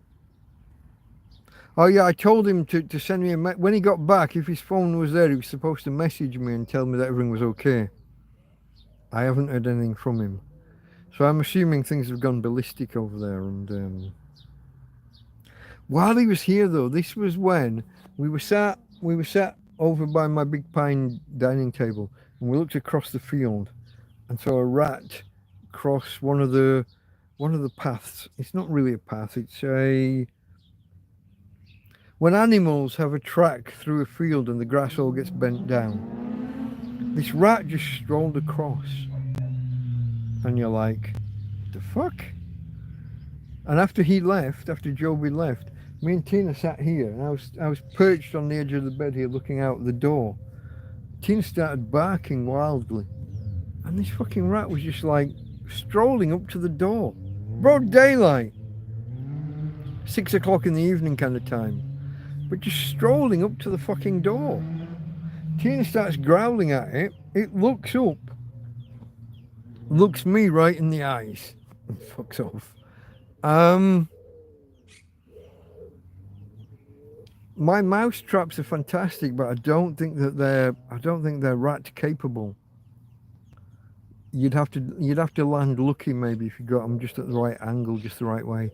Rats are big, obviously they're a lot bigger than mice. So I've thought about putting the traps outside the tent at night. I'm just concerned at the friendlies that could be caught. You could get like a cat's paw or mouth or something. You could get hedgehogs. Rabbits, we've got rabbits here somewhere. Possibly squirrels, there's trees. I haven't seen any squirrels, but I can't rule out the possibility. And you don't want to be inflicting pain. It wouldn't be deadly for like a squirrel or a rabbit, I don't think. But you just don't want to be inflicting pain needlessly on other animals. Birds in the morning might be scurrying around on the floor. I caught a bird in a mouse trap last year and hated myself for about a month afterwards. Taking a life isn't something you do easily.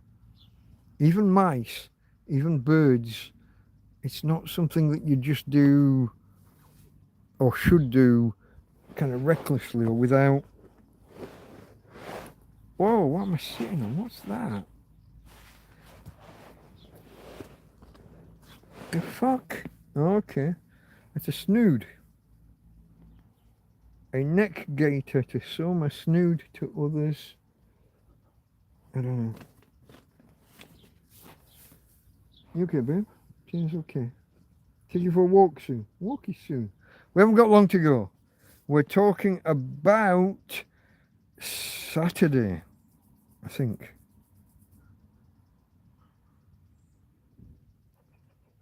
Yeah, we're on Saturday afternoon. Yeah. So yeah, the second rat, or maybe it was the same rat, but just at different sides of the tent. I don't know. The tent becomes filled with a lovely aromatic perfumey smell. And I assume it's some plant out there.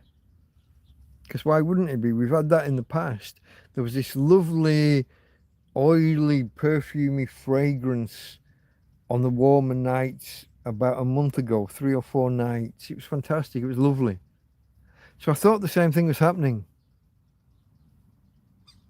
Until in the middle of the night, I step out of the bedroom and the floor's wet over there. My friend Isma has brought a detergent, a spray cleaner. Tina's knocked it off where it was resting, and then she's somehow knocked it again, and she's twisted the neck. She's put pressure on it somehow to twist the neck, and it's lying on the floor, and it's leaking out on the floor. So that's this lovely, herbally, floral, perfume fragrance that I thought was out there in the air. Fucking detergent in here. Sorry, Ismo, your cleaning solution evaporated or soaked into the carpet. It smelt nice in here for 3 days. That was that. Sorry, mate. Kippish. Kippish. All my amigos Finlandia. All my Finnish friends.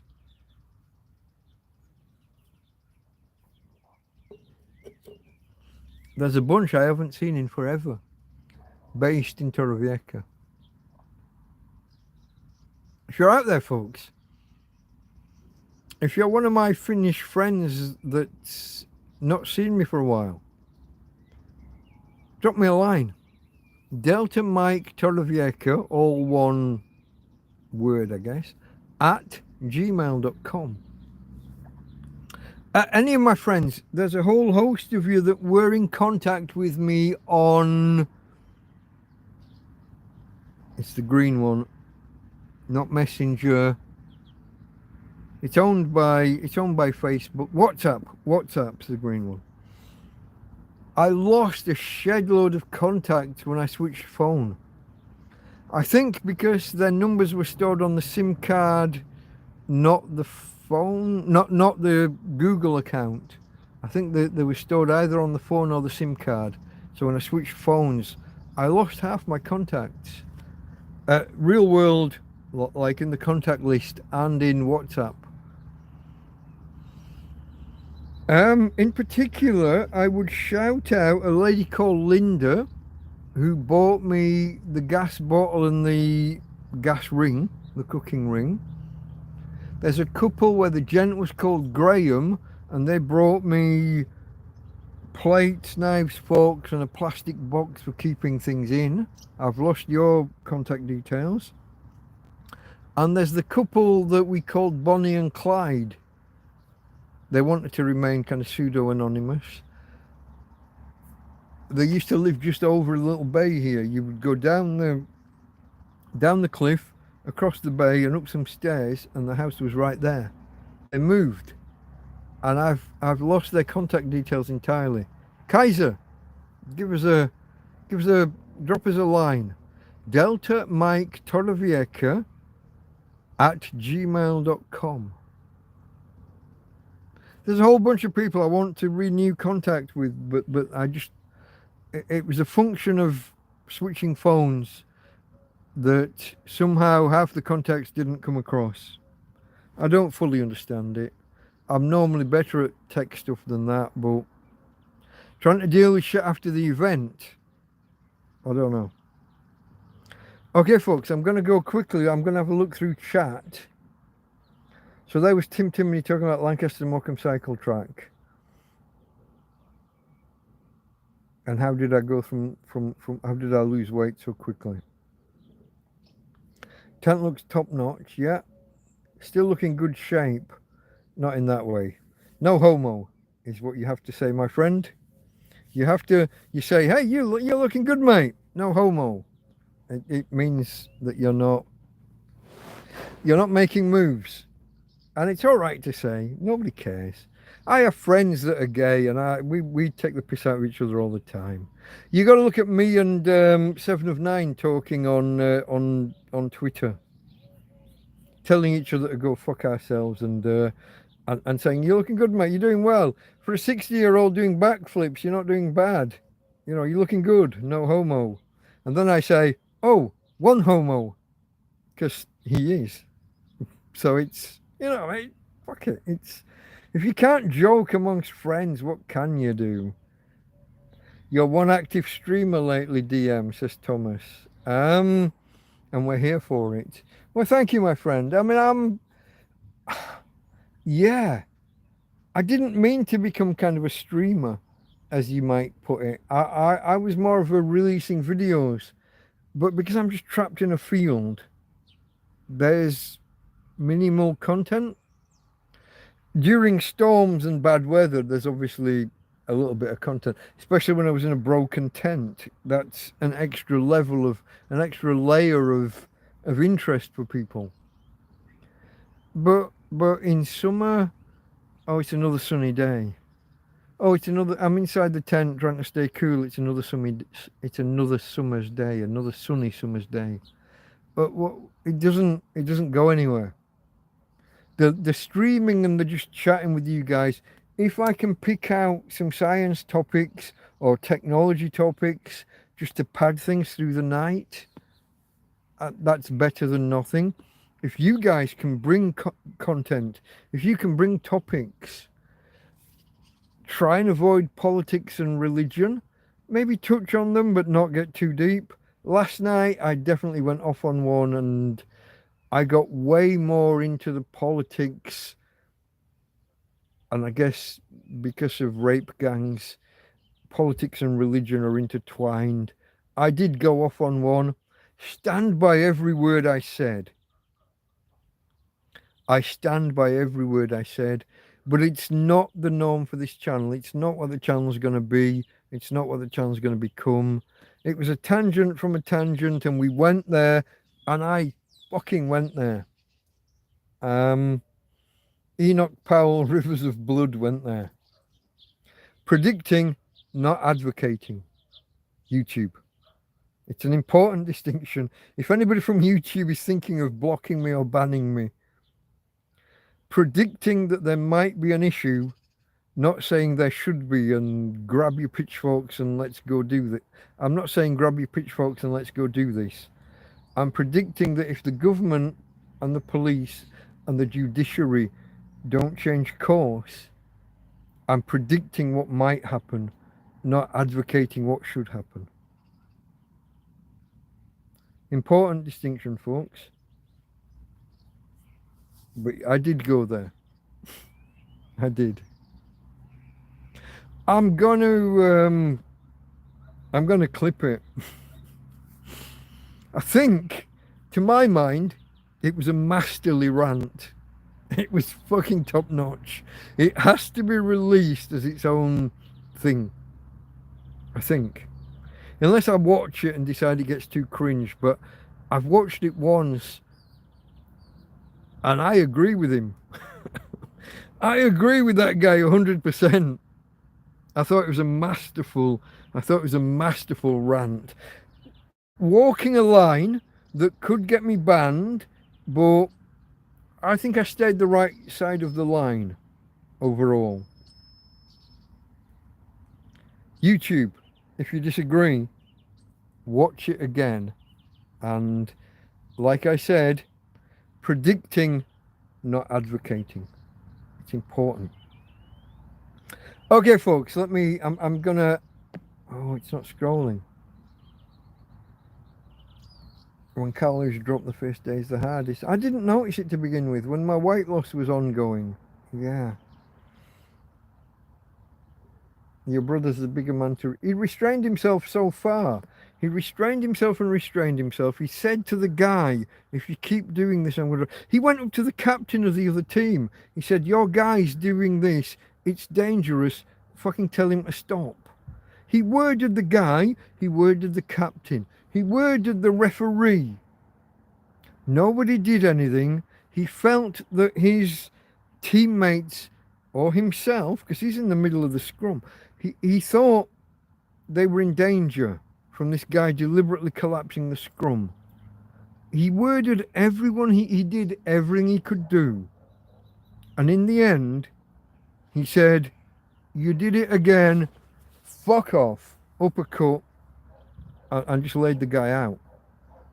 The guy was out with the rest of the game. My brother wasn't just out with the game, he was out with the team after that. They didn't back him. They kicked him out of the team. I think he potentially saved a life that day.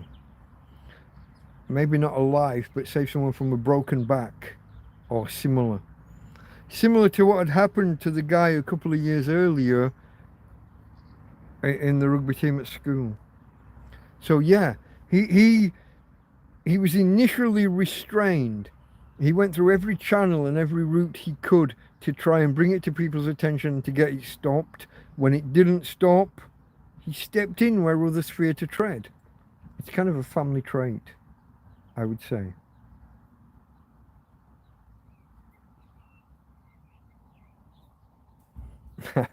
Thomas got picked up and slammed to the ground by the other kids. That was enough for him. Rugby sounds hardcore. Glad I went to footy school. We alternated.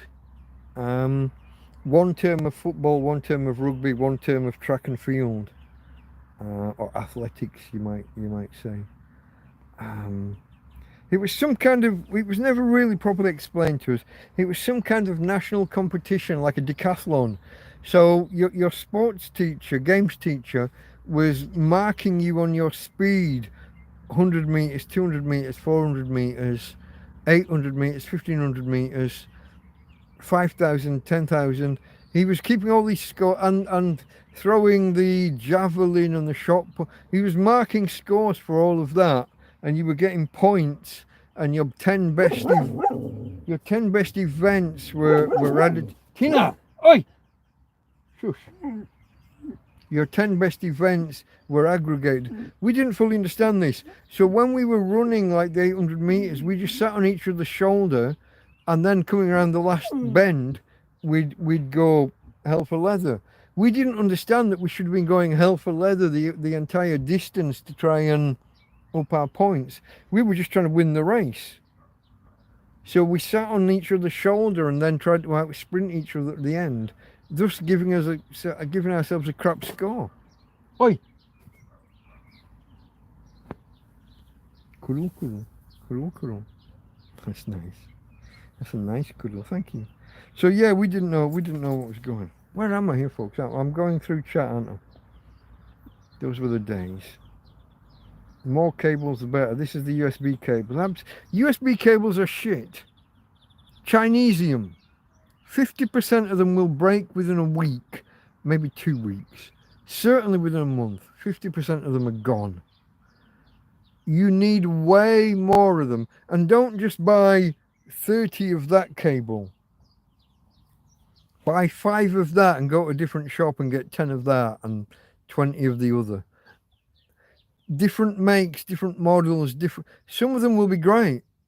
Some of them will be shit. Most of them will be shit. You don't want to have a cupboard full of shit, because it just won't last. If we ever do that whole the end of the world as you know it, and you're sat there with your EcoFlow and your cables and your phones, you don't want to be reliant on one brand of cables. Unless they're good ones, Belkin maybe. Especially the woven ones, the ones that are more flexible, and those are good. I like those ones. Okay, I got to get through. We're over 3 hours and I haven't finished. Dogs have no finesse with bones. No, not mine. She just chomps that shit. Yeah. Do you get a nice sunset from your camp? No, usually no. A sunset needs moisture in the air. Torrevieja tends to be too dry. You don't often get sunsets, and when you do, they tend to be quite mild. Morecambe, in the UK where I lived, Morecambe, they're called $1 million sunsets.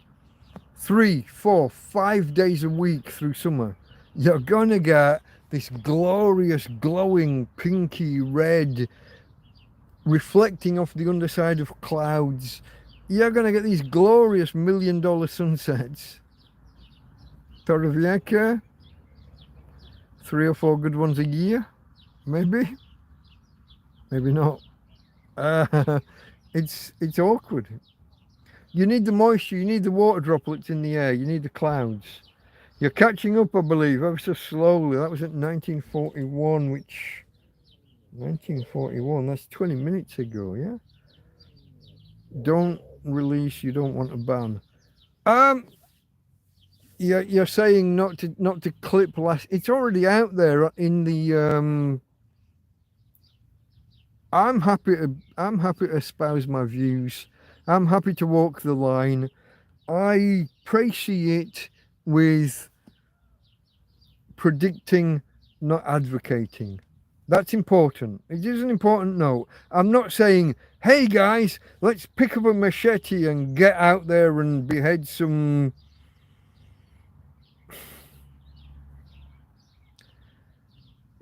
Southeast Asian rapists. That's not what I'm saying. I'm saying the Southeast Asian rapists are out there, and if the government, the police and the judiciary don't handle it properly, it's a matter of time before somebody says, hey lads, let's get a machete and go chop chop. I'm not advocating it, I'm predicting it. And I think as long as I keep my wording clear, I think I'm golden. If I'm not, I'll be the first tramp banned by YouTube.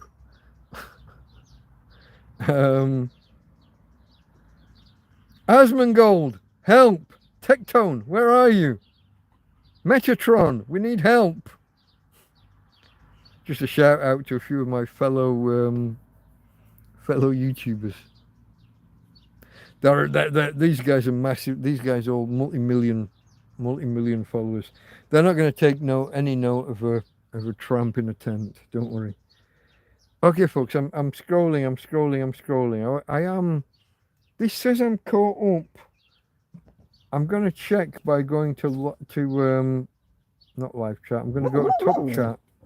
I'm going to go to top chat when I come back. Tina, hey, steady.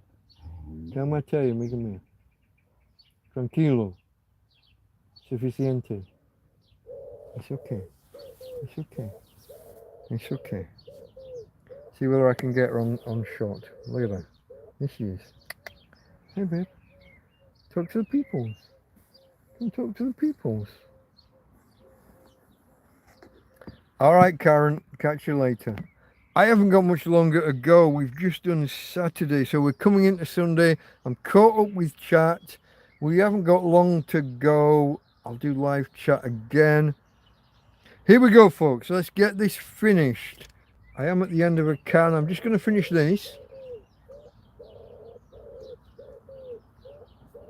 It has been 3 hours, hasn't it?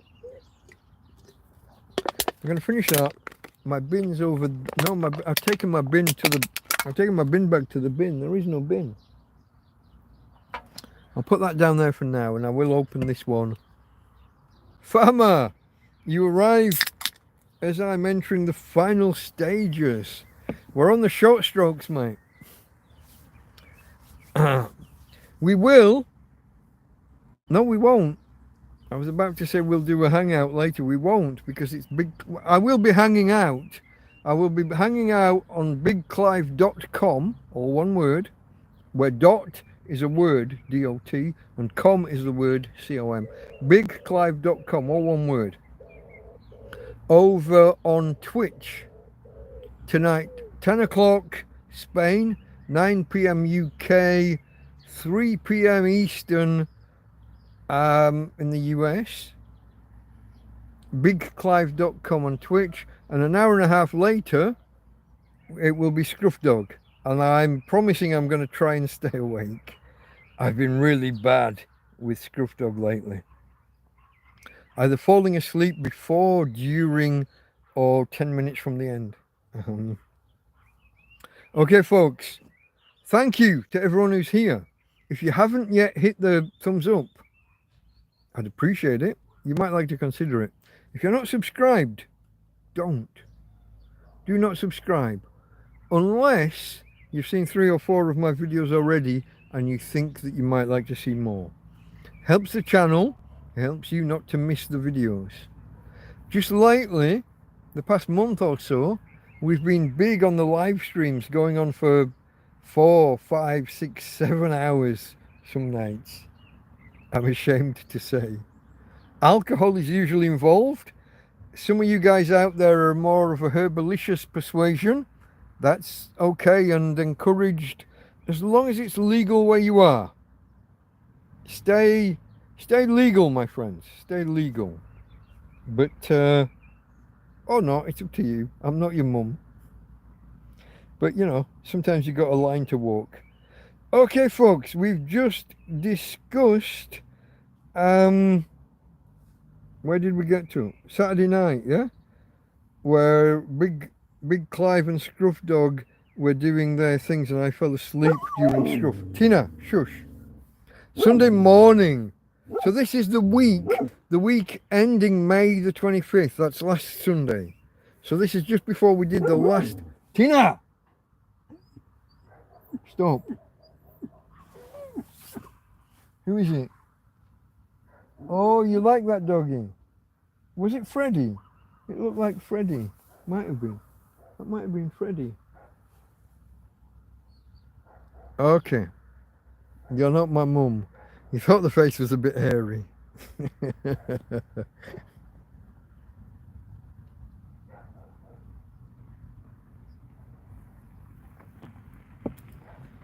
Okay, folks, into Sunday morning. Woke at 6 a.m. Walked Tina at 7. Got the EcoFlow and the cool box and everything all set up and working, and we were below 70%.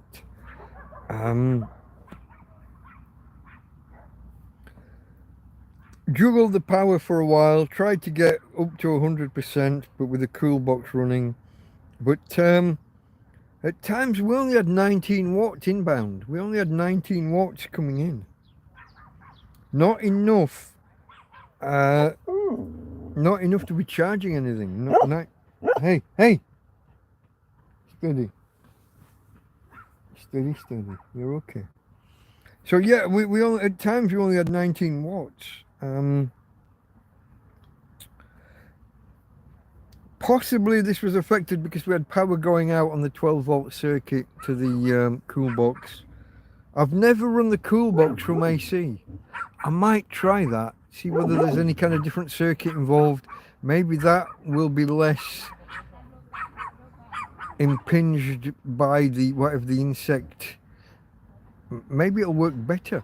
I've never turned it on to heating. This cool box isn't just a cool box, it's just heating. If I empty it and turn the heat on, Tina, maybe that will help get rid of whatever insect casings or shells or whatever they are, the husks, whatever they are in there. I need to do something. It's not cooling below 20 degrees, and that's just fucking... Last year when it got down to 13, I thought that was fairly bad. But not getting below 20 degrees is not usable. That's no good for anything. My butter and margarine are going to melt. I've got to do something. And if I have to pry it apart with a flathead screwdriver or a spudger or something and risk damage, if I can't do that and I have to just turn it off for a week and rinse it through with water and pour it out and hope the water brings the insect out, I'll do that. Even though it might mean not using it for 2-3 weeks while it dries out. It'll be a risk. But what am I risking? I'm risking a box that's burning my power and isn't delivering anything anyway. So it's... I've got an itch on my ankle. I think I've been bitten. Oh!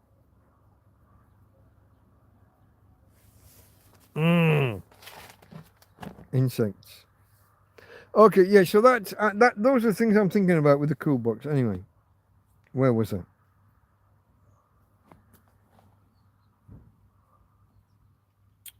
Okay, I lay down and I start watching and I start preparing notes for so it's Sunday, yeah, obviously. Sunday is my day for prep. I spend the day preparing TrampCast. There's going to be a TrampCast at 5 o'clock on a Sunday, and I have to prep it.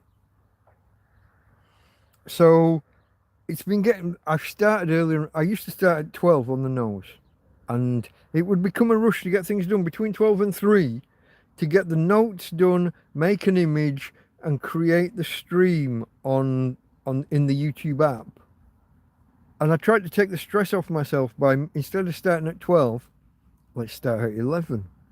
Let's start at 10:30. Let's start at 10. And the earlier you start, the less stressful it becomes, but the more of your day it's taking up in total. So there I was anyway, yeah, starting to prep. Fortunately, on this occasion, the notes last week, the notes for TrampCast 68 were already half done. I'd prepared them the week before. I'd got ahead of myself and was hoping to catch up, like I have done this week, because we did one on Monday and we're doing one here on Saturday, and then tomorrow we will do one on Sunday that is the week we've just come through, as it should be. This is how TrampCast is supposed to be. We're supposed to be talking about this 7 days just gone, not that 7 days prior or the 7 days prior to that, kind of 2 fucking weeks ago. That's not what TrampCast is meant to be. I've been reading your notes lately and struggling to recall the events. I've just got a pile of notes I'm reading to you, and I'm like, did that happen? I've got no fucking idea. I don't remember that. I wrote these notes, so it did happen. I trust me. Most of the time, I trust me. But I don't remember half the shit I've been reading you the last few weeks. It's 2 or 3 weeks prior. We've been doing it in hindsight. I got no fucking clue on half of it. Tomorrow, if I get the notes done in the morning or early afternoon, tomorrow we will be talking about the week just gone. I will have more of a sense of the week because it will be this week. That's the idea. That's what TrampCast's meant to be. TrampCast proper. TrampCast special is where we have a specific topic, like my 2-year anniversary. And TrampCast hangouts are just me and you chatting, chewing the cud, chatting shit, as you might say if you're of an Anglo-Saxon persuasion.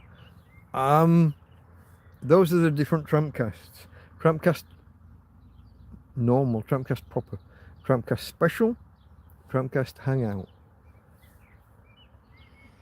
It's all evolved over the last year or so, hasn't it? I had no idea. It turns out I've become a streamer. Asmongold, watch you back. You've only got a couple of million followers, mate. I might only be on 1,300, but I'll have you caught up in no fucking time. I'm not a drama streamer. Not so far. If I carry on like I was last night, though, that first hour last night could carry me into drama streaming, maybe. Predicting, not advocating. Important. Okay, folks, where am I? Preparing the notes for TrampCast 68, already half done, yeah. And after I finish them, I try to hammer out the next set of notes so that on Monday this week, which was going to be a bank holiday in Britain, that's a public holiday, and also a public holiday in America, that was your Memorial Day. That's your day for remembering your fallen. I was trying to make it so that it's a holiday both sides of the Atlantic. Maybe we can push out a TrampCast there and make it work on the Monday. As it was, nobody watched. It's my worst performing live stream ever. And that's all right. Shit happens. It was a holiday and people have got other places to be, other things to do. I was hoping it was a holiday, you had nothing better to do and therefore come watch a tramp. But you had other things to do and so you were elsewhere. That's not a bad thing. So yeah. Here we go, folks. So that was me preparing notes for TrampCast 68 that day and TrampCast 69, nice, the day after. I'm sorry for the silly, it's an internet meme. Whenever you say 69, you have to say nice because oral sex, it's a thing. It's pathetic, it's childish, it's like I'm a 12-year-old or a 15-year-old. But I'm a bloke, so I am a 12-year-old or a 15-year-old in perpetuity. It's what blokes are. We just are. Fucking live with it. So yeah, Spring Bank Holiday in the UK, Memorial Day in the US. And that, my friends, was the week that was. That was the week ending Sunday, May the 25th, 2025, or as we know it, last Sunday, 6 days ago. And we will now, that was episode 70 of TrampCast. Tomorrow, we will embark upon episode 71, and we will be entirely up to date. We will be discussing this week, not some historic thing off in the fucking past. 69 doesn't sound right. 69. Nice. I was never a fan, I'll be honest. Should I be honest? Maybe I should shut up. There are times in life when you like to have things done to you and you want to just relax and enjoy having those things done to you. There are times when you want to be the one doing the thing to someone else. And trying to do both at once, you're not relaxing and enjoying what's going on. I'm not a fan. 68. We'll do that and I'll owe you one. Or I'll do that and you'll owe me one. Whichever. Reel it in. Yeah. But we're all grown-ups here. I specifically mark the chat as not suitable for kids. So we can touch on grown-up topics. We can pretend to be grown-up. Even though we're adult males, and therefore we are 12 or 15 years old in perpetuity, we can every now and again pretend to be full grown-ups and touch upon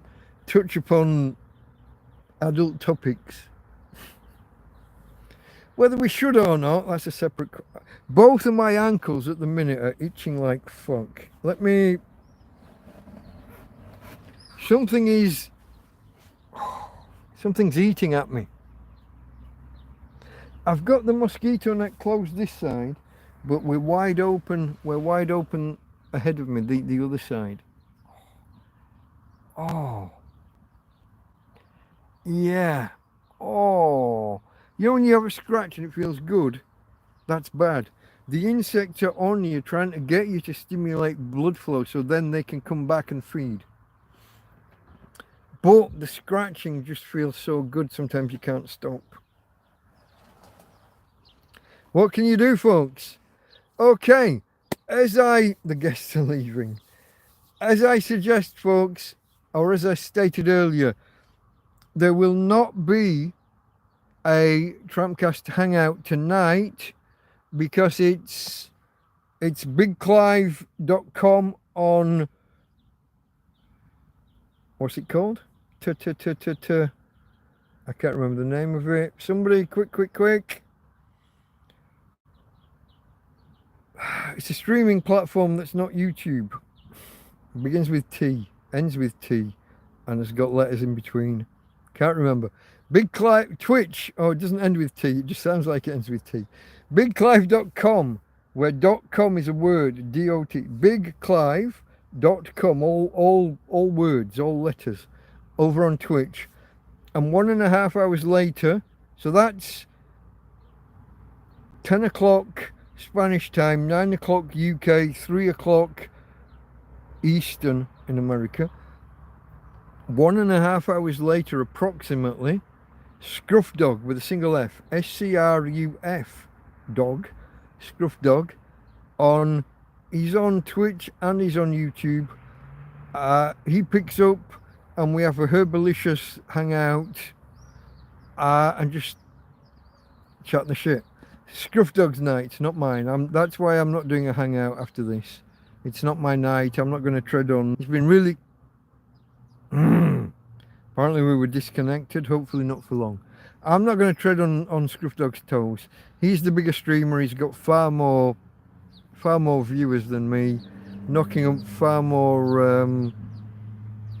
more hours. I got no idea where you're going there, farmer. Let me just scroll back and see what I'm missing. Scruff Dog tonight, yeah, it's Big Clive and then Scruff Dog. So I'm not trying to impinge on those guys. I would lose in a battle between us anyway, because Big Clive's got 1 million followers. You know what I mean? Scruff Dog gets 50, 60, 70 viewers at the same time. I get between 10 and 15 on a good day. So I'm not going to go into a battle against those guys. And Scruff's been good to me with cash, with donations. I'm not going against that guy. Love that guy. Love his audience. Half the people here are from Scruff Dog and Big Clive's channels anyway. Okay, folks. That was... What was it? That was TrampCast episode 17, covering the week ending May the 25th, 2025. Broadcast this day, May the 31st, Saturday, May the 31st, 2025. I am Delta Mike. This is the end of the program. From Tina. Hey, babe. From Tina. And from me, Delta Mike. Out. Awkward moment. Where's my finger?